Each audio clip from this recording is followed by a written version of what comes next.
शुक्लाम्बरधरं विष्णुं शशिवर्णं चतुर्भुजं प्रसन्नवदनं ध्यायेत् सर्वविघ्नोपशान्तये। अगजाननपद्मार्कं गजाननमगर्निशम् अनेकदन्तं भक्तानां एकदन्तम् उपास्महे। अखण्डमण्डलाकारं व्याप्तं येनं चराचरं तत्पदं दर्शितं येन तस्मै श्री गुरवे नमः।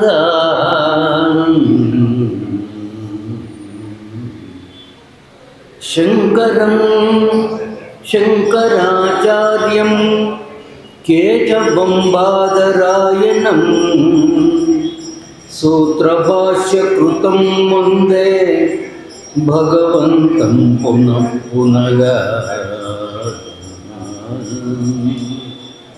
या देवी सर्वभूतेषु वासवीरूपेण संस्थिता नमस्तस्यै नमस्तस्यै नमस्तस्यै नमो नमः।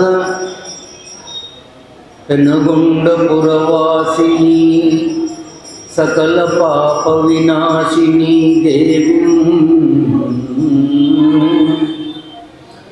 चिताग्निकुण्डसम्भूते सकलचिन्ताविनाशिनी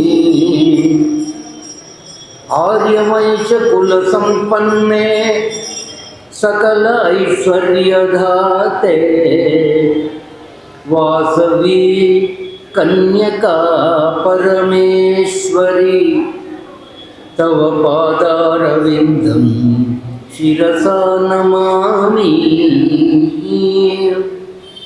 नारायणं सत्यनारायणं सत्यरथप्रतिपादितं देवं शङ्खचक्रगदाधारिं नारदमुनिवन्द्यं नारायणं सत्यनारायणं शिरसा नमामि।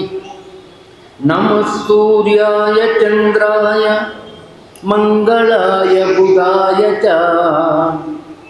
गुरुशुक्रशनिर्भिश्च रागमे केतुवे नमः।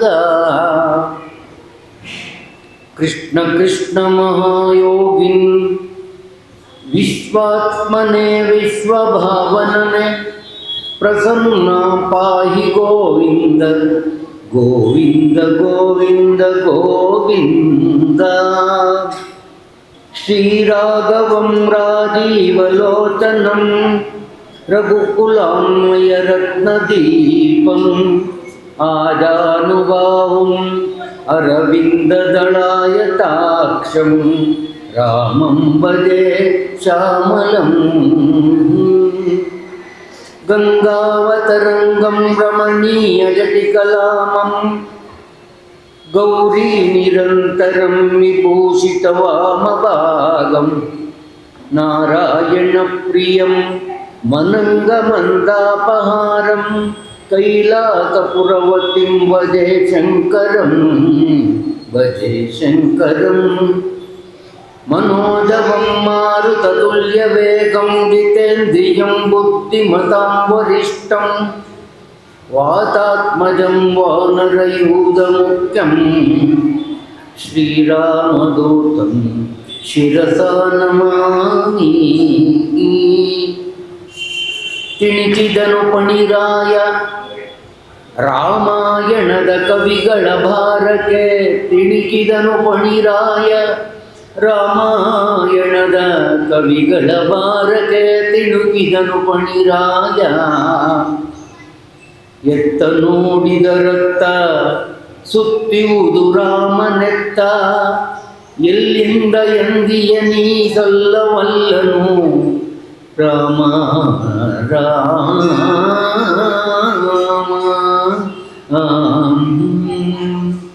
ಶ್ರೀರಾಮ ರಾಮ ರಾಮೇತಿ ರಮೇ ರಾಮೇ ಮನೋರಮೆ ಸಹಸ್ರನಾಮ ತತ್ತುಲ್ಯಂ ರಾಮನಾಮ ವರಾನನೆ. ಶ್ರೀರಾಮ ಜಯ ರಾಮ ಜಯ ಜಯ ರಾಮ, ಶ್ರೀರಾಮ ಜಯ ರಾಮ ಜಯ ಜಯ ರಾಮ, ಶ್ರೀರಾಮ ಜಯ ರಾಮ ಜಯ ಜಯ ರಾಮ. ಕ್ಷೇತ್ರಾದಿ ದೇವತೆಯಾದಂಥ ಜಗನ್ಮಾತೆ ವಾಸವಿ ಕನ್ನಿಕಾ ಪರಮೇಶ್ವರಿಯ ಪಾದಪದ್ಮಗಳಿಗೆ ಭಕ್ತಿ ಪ್ರಣಾಮಗಳನ್ನು ಸಲ್ಲಿಸಿ, ಅಖಂಡ ಮಂಡಲ ವ್ಯಾಪ್ತನಾದ ಜಗದ್ಗುರುವಿಗೆ ವಂದಿಸಿ, ಸತ್ಯನಾರಾಯಣ ಸ್ವಾಮಿ, ನವಗ್ರಹಾದಿ ದೇವತೆಗಳು, ಗೋಪಾಲಕೃಷ್ಣ ಸ್ವಾಮಿ ಮತ್ತು ಶ್ರೀಕಂಠೇಶ್ವರರ ಪಾದಪದ್ಮಗಳಿಗೆ ನಮಸ್ಕರಿಸುತ್ತಾ, ತಿಣಿಕಿದನು ಪಣಿರಾಯ ರಾಮಾಯಣದ ಕವಿಗಳ ಭಾರಕ್ಕೆ ಕುಮಾರವ್ಯಾಸ ಶ್ರೀಮದ್ ರಾಮಾಯಣದ ಬಗ್ಗೆ ಹೇಳುವಂಥ ಅತ್ಯಂತ ಮುಖ್ಯವಾದ ಒಂದು ಯುಕ್ತಿ, ಸೂಕ್ತಿ. ಇಡೀ ಜಗತ್ತನ್ನು ತನ್ನ ತಲೆಯಲ್ಲಿ ಒತ್ತಿಕೊಂಡಿರುವಂಥ ಆದಿಶೇಷನಿಗೆ ಶ್ರೀಮದ್ ರಾಮಾಯಣವನ್ನು ಬರೆದಿರುವಂಥ ಕವಿಗಳ ಲೆಕ್ಕಾಚಾರ ಮಾಡಿದಾಗ ತಿಣಿಕಿದನು, ಅವನ ನಡೆಬಿಟ್ಟನಂತೆ. ಎಷ್ಟು ಜನ ಕವಿಗಳು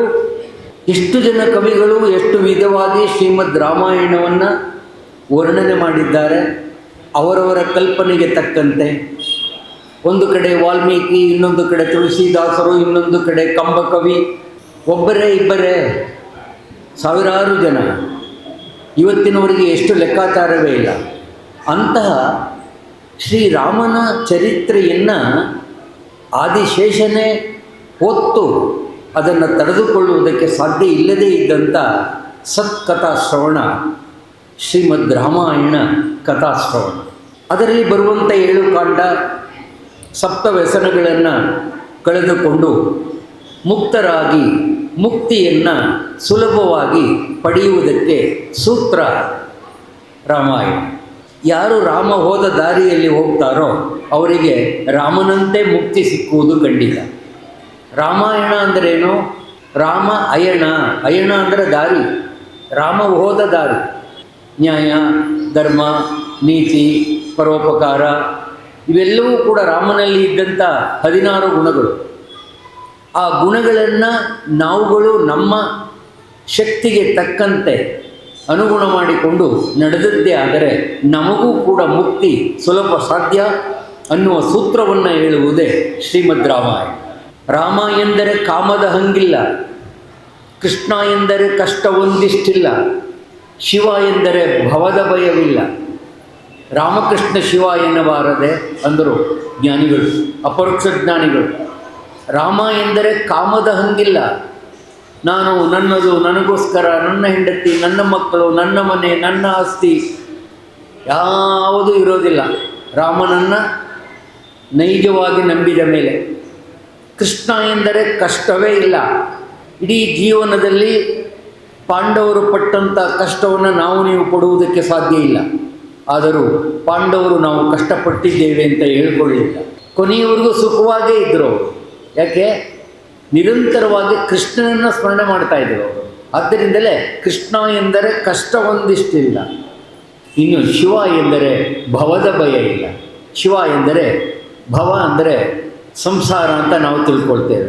ಅಲ್ಲ, ಭವ ಅಂದರೆ ಹುಟ್ಟು ಸಾವುಗಳ ಬಂಧನದಿಂದ ಮುಕ್ತರಾಗುವುದು. ಸಂಸಾರ ಅಂದರೆ ಹುಟ್ಟು ಸಾವು, ಮದುವೆ, ಮಕ್ಕಳು ಇವೆಲ್ಲ ಸಾಮಾನ್ಯ, ಅದು ಬಿಟ್ಬಿಡಿ, ಅದೆಲ್ಲ ಏನು ದೊಡ್ಡದಲ್ಲ. ಆದರೆ ಜನನ ಮರಣ ಅನ್ನುವಂಥ ಇದಿದೆಯಲ್ಲ, ಇದು ಭವ. ಇವುಗಳನ್ನು ಗೆದ್ದರೆ ಮಾತ್ರ ಜೀವನದಲ್ಲಿ ಮುಕ್ತಿಯನ್ನು ಪಡೆಯುವುದಕ್ಕೆ ಸಾಧ್ಯ ಅನ್ನುವ ತತ್ವ ಸಿದ್ಧಾಂತವನ್ನು ತಿಳಿಸುವಂಥ ಶ್ರೀಮದ್ ರಾಮಾಯಣದ ಉತ್ತರಾಖಂಡದ ಅಂತ್ಯಭಾಗದಲ್ಲಿ ನಾವಿದ್ದೇವೆ. ಇದೊಂದು ಅಪರೂಪದ ಕಥೆ. ರಾಮನ ಪಟ್ಟಾಭಿಷೇಕದ ನಂತರ ರಾಮ ತನ್ನ ಜೀವನವನ್ನು ಹೇಗೆ ಸಾಗಿಸಿದ, ಭರತನಿಗೆ ರಾಜ್ಯಭಾರ ಕೊಟ್ಟ ಮೇಲೆ ಅಯೋಧ್ಯೆಯ ಸ್ಥಿತಿ ಹೇಗಿತ್ತು ಅನ್ನುವ ಎಲ್ಲ ಚಿತ್ರಣವನ್ನು ನಿಮ್ಮ ಮುಂದೆ ಇಡುವ ಪ್ರಯತ್ನವನ್ನು ವಾಲ್ಮೀಕಿ ಮುನಿಗಳು ಉತ್ತರಾಖಂಡದ ಅಂತ್ಯ ಭಾಗದಲ್ಲಿ ತಿಳಿಸುವಂಥದ್ದೇ ಈ ಶ್ರೀ ರಾಮ ಅವತಾರವಾದ ಬಳಿಕ ಅಥವಾ ಶ್ರೀರಾಮ ಮಹಾಪ್ರಸ್ಥಾನ ಅನ್ನುವ ಹೆಸರಿನಲ್ಲಿ ಕರೆಸಿಕೊಳ್ಳುವಂಥದ್ದು. ನಿನ್ನೆ ದಿನ ಸೀತಾ ರಸಾತಲ ಪ್ರವೇಶವನ್ನು ಮಾಡಿದ್ದಾಳೆ. ರಾಮರಿಗೆ ಆ ದುಃಖವನ್ನು ತಡ್ಕೊಳ್ಲಿಕ್ಕೆ ಆಗ್ತಾ ಇಲ್ಲ. ಸಾಮಾನ್ಯ ವ್ಯಕ್ತಿಗಳಾದಂಥ ನಾವು, ಮನುಷ್ಯರಾದ ನಾವು ಸುಖ ದುಃಖಗಳನ್ನು ಹೇಗೆ ಪಡೀತೀವೋ, ಹೇಗೆ ಅನುಭವಿಸ್ತೀವೋ, ಹೇಗೆ ಸ್ವೀಕಾರ ಮಾಡ್ತೀವೋ ಅದರಂತೆ ರಾಮನು ಕೂಡ ಸ್ವೀಕಾರ ಮಾಡಿದಂತೆ ನಟನೆ ಮಾಡಿದ ಮರ್ಯಾದಾ ಪುರುಷೋತ್ತಮ ಶ್ರೀರಾಮಚಂದ್ರ. ಅದು ಕಷ್ಟವಾಗಲಿ, ಅದು ಇಷ್ಟವಾಗಲಿ, ಅದು ಸುಖವಾಗಲಿ, ಅದು ದುಃಖವಾಗಲಿ, ಯಾವುದೇ ಆಗಲಿ ಅದನ್ನು ಯಾವ ರೀತಿ ಸ್ವೀಕರಿಸಬೇಕು ಅನ್ನುವುದನ್ನು ತಾನು ಸ್ವೀಕರಿಸಿ ನಮಗೆ ಹೇಳಿಕೊಟ್ಟಿದ್ದು ರಾಮಚಂದ್ರನ ಹೆಗ್ಗಳಿ. ಅದು ರಾಮನ ಪಾತ್ರದ ವಿಶೇಷತೆ. ಯಾವುದಕ್ಕೂ ಹೆದರಿಕೊಳ್ಳಿಲ್ಲ ಅವನು. ಇನ್ನು ಒಂದು ಗಳಿಗೆಯಲ್ಲಿ ರತ್ನ ಸಿಂಹಾಸನದ ಮೇಲೆ ಕೂತ್ಕೋಬೇಕಾಗಿತ್ತು. ಅದರ ಮುಂದೆ ಬಂದ ಒಂದು ಗಳಿಗೆಯಲ್ಲಿ ಕಾಡಿಗೆ ಹೊರಟ. ಸಾಕೇತಪುರಿಯನ್ನು ಬಿಟ್ಟು, ಅಯೋಧ್ಯೆಯನ್ನು ಬಿಟ್ಟು, ರಾಜ ಸಾಮ್ರಾಜ್ಯವನ್ನು ಬಿಟ್ಟು ಯಾವುದೇ ವಿಧವಾದ ಯೋಚನೆ ಮಾಡಲಿಲ್ಲ. ಇದೆಲ್ಲಕ್ಕಿಂತಲೂ ತಂದೆಯ ಮಾತು ದೊಡ್ಡದು. ದೇವರನ್ನು ಎಲ್ಲಿ ಕಾಣಬೇಕು ಅನ್ನುವುದನ್ನು ಕಂಡಿದ್ದ ರಾಮ ತಾಯಿಯಲ್ಲಿ, ತಂದೆಯಲ್ಲಿ. ತಾಯಿ ಹೇಳಿದ ಮಾತಿಗೆ ಬೆಲೆ ಕೊಟ್ಟು ರತ್ನ ಸಿಂಹಾಸನವನ್ನು ತ್ಯಾಗ ಮಾಡಿ ಆ ಕ್ಷಣದಲ್ಲೇ 14 ವರ್ಷಗಳ ಕಾಲ ನಿರಂತರ 14 ವರ್ಷ, 14 ದಿನ ಅಲ್ಲ, 14 ತಿಂಗಳಲ್ಲ, 14 ವಾರ ಅಲ್ಲ, 14 ವರ್ಷ ಕಳೆದ ಮೇಲೆ ಅಯೋಧ್ಯೆಗೆ ಬಂದರೆ ಅಯೋಧ್ಯೆಗೂ ರಾಮನಿಗೂ ಯಾವುದೇ ವಿಧವಾದ ಸಂಬಂಧ ಇಲ್ಲ, ಕಾನೂನಿನ ರೀತಿ. ಅಲ್ಲಿಗೆ ನಿರಂತರವಾಗಿ ಅಯೋಧ್ಯೆಯಿಂದಲೇ ದೂರ ಇರಬೇಕು ಅನ್ನುವ ಚಿಂತನೆಯನ್ನು ಮಾಡಿದ್ದಂಥ ಕೈಕೆ 14 ವರ್ಷ ವನವಾಸವನ್ನು ಕೇಳಿದ್ಲು. 14 ವರ್ಷ ಕಳೆದ ಮೇಲೆ ಬಂದರೆ ರಾಮನಿಗೂ ಅಯೋಧ್ಯೆಗೂ ಯಾವುದೇ ವಿಧವಾದ ಸಂಬಂಧ ಇಲ್ಲ, ಅಯೋಧ್ಯೆಯನ್ನು ಅವನು ಕೇಳುವಾಗಿಲ್ಲ, ನನ್ನ ಮಗನೇ ನಿರಂತರವಾಗಿ ರಾಜನಾಗಿರ್ತಾನೆ ಅನ್ನುವಂತಹ ಅರ್ಥವಿಲ್ಲದೆ ಇರುವಂಥ ಸ್ವಾರ್ಥದ ಆಮಿಷೆಗೆ ಒಳಗಾಗಿದ್ದಂಥ ಕೈಕ ಎಲ್ರಿಗೂ ಗೊತ್ತಿದೆ. ಆದರೆ ರಾಮ ಇದಕ್ಕೆ ಹೆದರಿಕೊಳ್ಳಿಲ್ಲ, ಸಂತೋಷವಾಗಿ ಹೊರಡ್ತಾನೆ. ತನ್ನ ಜೀವನದಲ್ಲಿ ಬಂದ ಎಲ್ಲ ಕಷ್ಟಗಳನ್ನು ನಾವೇನು ಮಾಡ್ತೀವಿ? ಕಷ್ಟ ಬಂದಾಗ ದೇವರನ್ನು ಜಾಸ್ತಿ ನೋಡ್ಲಿಕ್ಕೆ ಹೋಗ್ತೀವಿ, ಸುಖ ಬಂದಾಗ ದೇವರನ್ನು ಮರೀತೀವಿ. ಯಾವಾಗ ಮನುಷ್ಯ ದೇವರನ್ನು ನಿರಂತರವಾಗಿ ನೆನೀತಾನೆ ಅಂದರೆ ಕಷ್ಟ ಬಂದಾಗ. ಮಹಾಭಾರತದಲ್ಲಿ ಕುಂತಿಯನ್ನು ಕೃಷ್ಣ ನಿನಗೇನು ಬೇಕಾದರೂ ವರ ಕೇಳು, ನಾನು ಕೊಡ್ತೇನೆ ಎಂದ. ಕೌರವರು ನಾಶವಾದ ಮೇಲೆ ಪಾಂಡವರು ಧರ್ಮರಾಯನಿಗೆ ಪಟ್ಟಾಭಿಷೇಕ ಕಟ್ಟಿ ಧರ್ಮರಾಜ್ಯ ಸ್ಥಾಪನೆ ಮಾಡುವಾಗ ಕೃಷ್ಣ ಎಲ್ಲರಿಗೂ ಬಹುಮಾನ ಕೊಟ್ಟ, ಕುಂತಿಗೇನು ಕೊಡಲಿಲ್ಲ. ಆಗ ದ್ರೌಪದಿ ಕೇಳ್ತಾಳೆ, ಏನಣ್ಣ ಈ ಥರ ಮಾಡಿಬಿಟ್ಟೆ, ಎಲ್ರಿಗೂ ಏನೇನೋ ಕೊಟ್ಟಿದ್ದೀಯ, ಇದಕ್ಕೆಲ್ಲಕ್ಕೂ ಮೂಲ ಕಾರಣೀಭೂತಳಾಗಿ ಹಿಂದೆ ಗಂಡನ್ನು ಕಳೆದುಕೊಂಡು ಕೂತಿರುವ ಕುಂತಿ ದೇವಿ ಅವಳಿಗೇನೂ ಕೊಡಲಿಲ್ವಲ್ಲ, ಹೌದಲ್ವೇ, ನಾನು ಮರ್ತೇ ಬಿಟ್ಟೆ. ಆಗ ಕುಂತಿ ಹತ್ರ ಬರ್ತಾನೆ ಭಗವಂತನಾದಂಥ ಕೃಷ್ಣ, ಅಮ್ಮ ದಯವಿಟ್ಟು ಕ್ಷಮಿಸಿ, ಏನೋ ಮರ್ತು ಬಿಟ್ಟೆ, ಏನು ವರ ಬೇಕಾದರೆ ಕೇಳು, ಹಸ್ತಿನಾವತಿಯ ರಾಜ್ಯ ಬೇಕೆ, ಅಥವಾ ಇಡೀ ನನ್ನ ಜೀವನವನ್ನು ನಿನ್ನ ಜೊತೆಯಲ್ಲಿ ಕಳೆಯಬೇಕೆ, ಅಥವಾ ದ್ವಾರಕಾ ನಗರವನ್ನೇ ಇಲ್ಲಿ ಸೃಷ್ಟಿ ಮಾಡಬೇಕೆ, ಹೀಗೆ ಹಲವಾರು ವಿಧವಾದ ಆಸೆಗಳನ್ನು ಅವರ ಮುಂದೆ ಪ್ರದರ್ಶನ ಮಾಡ್ತಾರೆ ಕೃಷ್ಣ ಪರಮಾತ್ಮ.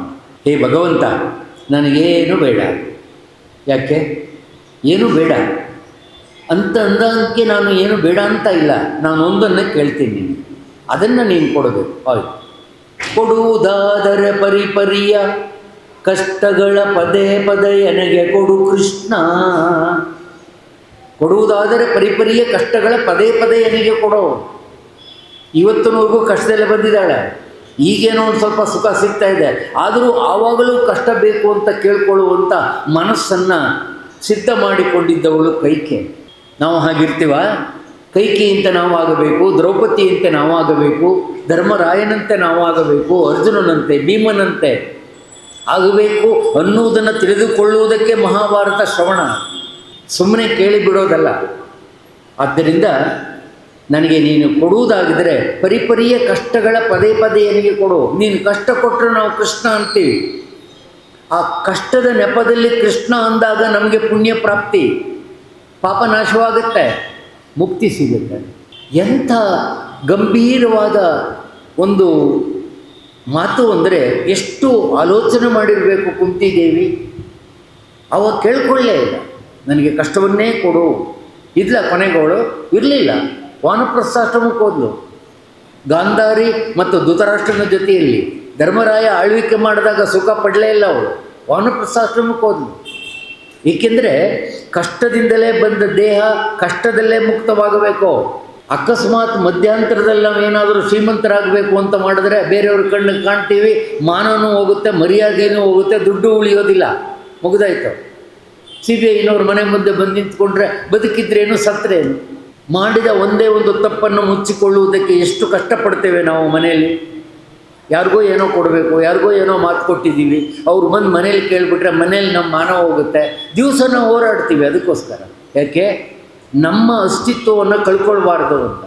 ಅಷ್ಟು ಯೋಚನೆಯನ್ನು ಮಾಡುವಂಥ ನಿರ್ಧಾರಗಳನ್ನು ನಮಗೆ ಕೊಡುವುದು ಮಹಾಭಾರತ ರಾಮಾಯಣ ಗ್ರಂಥಗಳೇ ಹೊರತು ಬೇರೆ ಇದೆಲ್ಲ. ನಿನ್ನೆ ದಿವಸ ಸೀತಾ ರಸಾತಲ ಪ್ರವೇಶ ಹೋಗಿದ್ದಾಳೆ. ರಾಮದೇವರು ಲವಕುಶರನ್ನು ಕೌಸಲ್ಯಾದೇವಿಯ ಬಳಿ ಬಿಟ್ಟಿದ್ದಾರೆ. ಅಮ್ಮ, ನೀವೇ ಇದನ್ನು ನೋಡ್ಕೊಳ್ಬೇಕು ಅಂತ. ಸ್ವಲ್ಪ ದಿವಸ ಕೌಸಲ್ಯಾದೇವಿ, ಕೈಕೆ ಮತ್ತು ಸುಮಿತ್ರ ಎಲ್ಲರೂ ಜೊತೆಯಲ್ಲಿ ಸೇರಿ ಲವಕುಶರನ್ನು ಸಾಕಿ ಸಲ್ತಾ ಇದ್ದಾರೆ. ಆವತ್ತಿನಿಂದ ಲವಕುಶರು ವಾಲ್ಮೀಕಿ ಆಶ್ರಮದಿಂದ ಷರತ್ತುಬದ್ಧರಾಗಿ ಬಂದಿದ್ದವರು ಈಗ ವಾಲ್ಮೀಕಿಗಳ ಉಪದೇಶದಂತೆ ತಮ್ಮ ಜೀವನವನ್ನು ಸ್ವಲ್ಪ ವ್ಯತ್ಯಾಸ ಮಾಡಿಕೊಂಡಿದ್ದಾರೆ ಲವಕುಶರು. ಆಶ್ರಮದ ಸಂಪ್ರದಾಯವನ್ನು ಬಿಟ್ಟರು, ಅರಮನೆಯ ಸಂಪ್ರದಾಯಕ್ಕೆ ಹೊಂದಿಕೊಂಡು ಆಶ್ರಮದಲ್ಲಿ ಇರುವಂಥ ಉಪಚಾರವನ್ನು ತ್ಯಾಗ ಮಾಡಿದರು. ಅರಮನೆಯಲ್ಲಿ ಇರುವಂಥ ಅತ್ಯಂತ ಕನಿಷ್ಠ ಉಪಚಾರಗಳನ್ನು ಪಡೆಯುವುದಕ್ಕೆ ಸಿದ್ಧರ. ರಾಜರಾದವರು ಹಂಸತೂಲಿಕಾ ತಲ್ಪದ ಮೇಲೆ ಮಲ್ಕೊಳ್ಬೇಕು, ಇವರು ಹಂಸತೂಲಿಕಾ ತಲ್ಪದಲ್ಲಿ ಮಲ್ಕೊಳ್ಳಿಲ್ಲ, ಸಾಮಾನ್ಯವಾದ ಹಾಸಿಗೆ ಮೇಲೆ ಮಲ್ಕೊಳ್ಳೋದು. ಹೀಗೆ ತಮ್ಮ ವರ್ಚಸ್ಸಿಗೆ ಸಾಧ್ಯವಾಗದೇ ಇರುವಂಥದ್ದಕ್ಕೆ ಪ್ರಯತ್ನ ಪಡದೆ ನಮ್ಮ ಯೋಗ್ಯತೆಗೆ ತಕ್ಕಂತೆ ನಾವು ಗೌರವವನ್ನು ಅಪೇಕ್ಷೆ ಪಡಬೇಕು. ಸ್ವಾಮಿ, ನಮ್ಮ ಶಕ್ತಿ, ನಮ್ಮ ಯೋಗ್ಯತೆ ಎಷ್ಟಿದೆ, ನಮ್ಮ ವಿದ್ಯೆ ಎಷ್ಟಿದೆ, ನಮಗೆ ಜನಗಳು ಎಷ್ಟು ಗೌರವ ಕೊಡ್ತಾರೆ, ಅದಕ್ಕೆ ತಕ್ಕಂತೆ ನಾವು ಬದುಕಬೇಕೇ ಹೊರತು ನಾನು ಎಲ್ಲ ಗೊತ್ತಿದೆ ಅಂತ ಮುಂದೆ ನಿಂತ್ಕೊಂಡು ಕೂತ್ಕೊಳ್ಳೋದಲ್ಲ. ನಾವು ಎಲ್ಲ ಗೊತ್ತಿದ್ರೂ ಹಿಂದೆ ಇರಬೇಕು. ಒಂದು ದಿವಸ ಭಗವಂತ ಮುಂದೆ ಕಳಿಸ್ತಾನೆ. ಏನು ಗೊತ್ತಿಲ್ಲದೆ ನಾವು ಮುಂದಕ್ಕೆ ಹೋದರೆ ಅವನು ಆವತ್ತೇ ನಮ್ಮನ್ನೇ ಹಿಂದಕ್ಕೆ ಕಳಿಸ್ತಾನೆ. ಅಷ್ಟೇ ವ್ಯತ್ಯಾಸ. ಆದ್ದರಿಂದಲೇ DVG ಅವರು ಹೇಳ್ತಾರೆ, ನೀನು ಮುಂದೆ ಒಂದಾಗಬೇಕಾಗಿದ್ದರೆ ಹಿಂದೆ ಎರಡನ್ನು ಎಣಿಸು ಅಂತಾರೆ. ಇದೊಂದಕ್ಕೆ ವ್ಯಾಖ್ಯಾನ ಮಾಡೋದು ಎಷ್ಟು ಕಷ್ಟ. DVG ಅವರು ಮುಂದೆ ಒಂದಾಗುವುದಾದರೆ ಹಿಂದೆ ಎರಡಾಗುವುದಕ್ಕೆ ಪ್ರಯತ್ನ ಪಡೋ. ಮಂಕುತಿಮ್ಮನ ಕಗ್ಗದಲ್ಲಿ ಹೇಳುವಂಥವರು DVG. ಅತ್ಯಂತ ಗಂಭೀರವಾದ ಮಾತು. ನೀನು ಮುಂದೆ ಒಂದಕ್ಕೆ ಹಿಂದೆ ನೀನು ಎರಡನ್ನು ಅನುಭವಿಸಿ ಬಂದಿರೋದು ಯೋಚನೆ ಮಾಡಯ್ಯ. ಪಾಪ ಪುಣ್ಯ ಹೊತ್ಕೊಂಡು ಬಂದಿದ್ದೀಯ, ಅದಕ್ಕೆ ಅನುಗುಣವಾಗಿ ಇಲ್ಲಿ ನೀನು ಏನೋ ಒಂದು ಆಗಿದ್ದೀಯ. ಅದನ್ನು ಏನೋ ಆಗಬೇಕು ಅಂತ ನೀನು ಯೋಚನೆ ಮಾಡಬೇಕಾದ್ರೆ ಹಿಂದೆ ಹೊತ್ತು ತಂದಿರುವ ಎರಡನ್ನು ಚಿಂತೆ ಮಾಡು ಅಂದರು DV ಗುಂಡಪ್ಪನವರು. ತಮ್ಮ ಪ್ರತಿಯೊಂದು ಪದ್ಯದಲ್ಲೂ ಆಧ್ಯಾತ್ಮಿಕ ಧೋರಣೆಯನ್ನು, ಚಿಂತೆಯನ್ನು, ಮಂಥನವನ್ನು ತಂದು ಇಟ್ಟಿರುವಂಥ ಮಂಕುತಿಮ್ಮನ ಕಗ್ಗ ಪವಿತ್ರ ಗ್ರಂಥ. ಪವಿತ್ರ ಗ್ರಂಥ. ದಟ್ ಈಸ್ ನಾಟ್ ಎ ಕಾದಂಬರಿ. ಸ್ಪಿರಿಚುಯಲ್ ಒಂದು ಆಧ್ಯಾತ್ಮಿಕ ಬುದ್ಧಿಯನ್ನು ನಮ್ಮಲ್ಲಿ ಹುಟ್ಟು ಹಾಕುವಂಥದ್ದು ಮಂಕುತಿಮ್ಮನ ಕಗ್ಗ. ಬರೀ ಸಾಹಿತ್ಯ ಅಲ್ಲ. ಕುಮಾರವ್ಯಾಸನ ಭಾರತವಾಗಿರ್ಬೋದು, ತೊರವೆ ನರಹರಿ ಕವಿಯ ರಾಮಾಯಣವಾಗಿರ್ಬೋದು, ಮಹಾಕವಿ ಕಂಪನ ರಾಮಾಯಣವಾಗಿರ್ಬೋದು, ಮಹಾಕವಿ ತುಳಸಿದಾಸರ ಗೋಸ್ವಾಮಿ ತುಳಸಿದಾಸರ ರಾಮಾಯಣವಾಗಿರ್ಬೋದು. ಇವೆಲ್ಲವೂ ನಿತ್ಯ ಜೀವನದಲ್ಲಿ ಸುಖ ಪಡುವಂಥದ್ದು, ತಿಳಿಸುವಂಥದ್ದು. ಕೈಕಾ, ಸುಮಿತ್ರೆ, ಕೌಸಲ್ಯೆ, ವಸಿಷ್ಠರು, ಸುಮಂತರು ಎಲ್ಲರೂ ಒಟ್ಟಿಗೆ ಸೇರಿ ಲವಕುಶರನ್ನು ಅತ್ಯಂತ ಪ್ರೀತಿಯಿಂದ ತಾಯಿಯನ್ನು ಕಳೆದುಕೊಂಡಿದ್ದೇನೆ ಅನ್ನುವ ಚಿಂತೆಯಲ್ಲಿ ಮಕ್ಕಳು ಯೋಚನೆ ಮಾಡದೆ ಕಾಲವನ್ನು ಕಳೆಯುವಂಥ ವ್ಯವಸ್ಥೆ ಅಯೋಧ್ಯೆಯಲ್ಲಾಗಿದೆ. ಯಾವ ಮಕ್ಕಳಿಗೆ ತಾಯಿ ಇಲ್ಲವೋ ಆ ಮಕ್ಕಳನ್ನು ಪ್ರೀತಿಸುವಂಥ ತಾಯಿಯೇ ಭೂಮಿಗೆ ಸಮಾನ ಅಂತ ಶಾಸ್ತ್ರ ಹೇಳುತ್ತೆ. ತಾಯಿಯನ್ನು ಕಳೆದುಕೊಂಡ ಮಕ್ಕಳನ್ನು ಇನ್ನೊಂದು ಹೆಣ್ಣು ಆ ಮಗುವನ್ನು ಪ್ರೀತಿಸಿದ್ರೆ ಎಂಥ ಭಾಗ್ಯ ಬರುತ್ತೆ ಅಂದರೆ ಅವಳಿಗೆ ಅದನ್ನು ಊಹಿಸುವುದಕ್ಕೆ ಸಾಧ್ಯ ಇಲ್ಲ. ಮುಕ್ತಿಗಿಂತ ಪರಮ ಸುಖ ಸಿಗುತ್ತೆ, ಪರಮ ಪದವಿ, ಅದಕ್ಕಿಂತ ದೊಡ್ಡದದು. ಇವತ್ತಿನ ಕಾಲದಲ್ಲಿ ಅದನ್ನು ಯೋಚನೆ ಮಾಡೋದಿಲ್ಲ. ಇವ್ರಿಗೂ ಮಕ್ಕಳು ಇರುವುದಿಲ್ಲ, ಬೇರೆಯವ್ರ ಮಕ್ಕಳು ಕಂಡ್ರಾಗೋದಿಲ್ಲ. ಅಪ್ಪ ಅಮ್ಮನ ಕಳ್ಕೊಂಡ ಮಕ್ಕಳನ್ನು ಕಾಪಾಡಬೇಕು ಅನ್ನೋ ಬುದ್ಧಿ ಬರೋದಿಲ್ಲ. ಏನು ಪ್ರಜ್ಞೆ ಆಯಿತು? ಗುಡಿಯ ಸುತ್ತಿದೊಡೆಯನು ಫಲ, ಬತ್ತಿ ಹತ್ತಿ ಉರಿದಾದೊಡೆಯನು ಫಲ. ಎಷ್ಟು ನೀವು ಬತ್ತಿ ಹಚ್ಚಿಬಿಟ್ಟು ನಮ್ಮ ಆರತಿ ಮಾಡಿಬಿಟ್ಟು ಗುಡಿ ಸುತ್ತಬಿಟ್ರೆ ಬಂದ್ಬಿಡುತ್ತಾ? ಏನು ಫಲ ಬಂತು ಅದರಿಂದ? ಇವತ್ತಿನವ್ರಿಗೆ ಫಲ ಬಂತು ಅಂತ ಹೇಳಿದವರು ಯಾರಾದರೂ ಇದ್ದಾರಾ? ಇಲ್ಲ. ಬರುವ ಮಾರ್ಗ ಇದು. ಅತ್ಯಂತ ಪ್ರೀತಿಯಿಂದ ಸಾಕಿದ್ರು.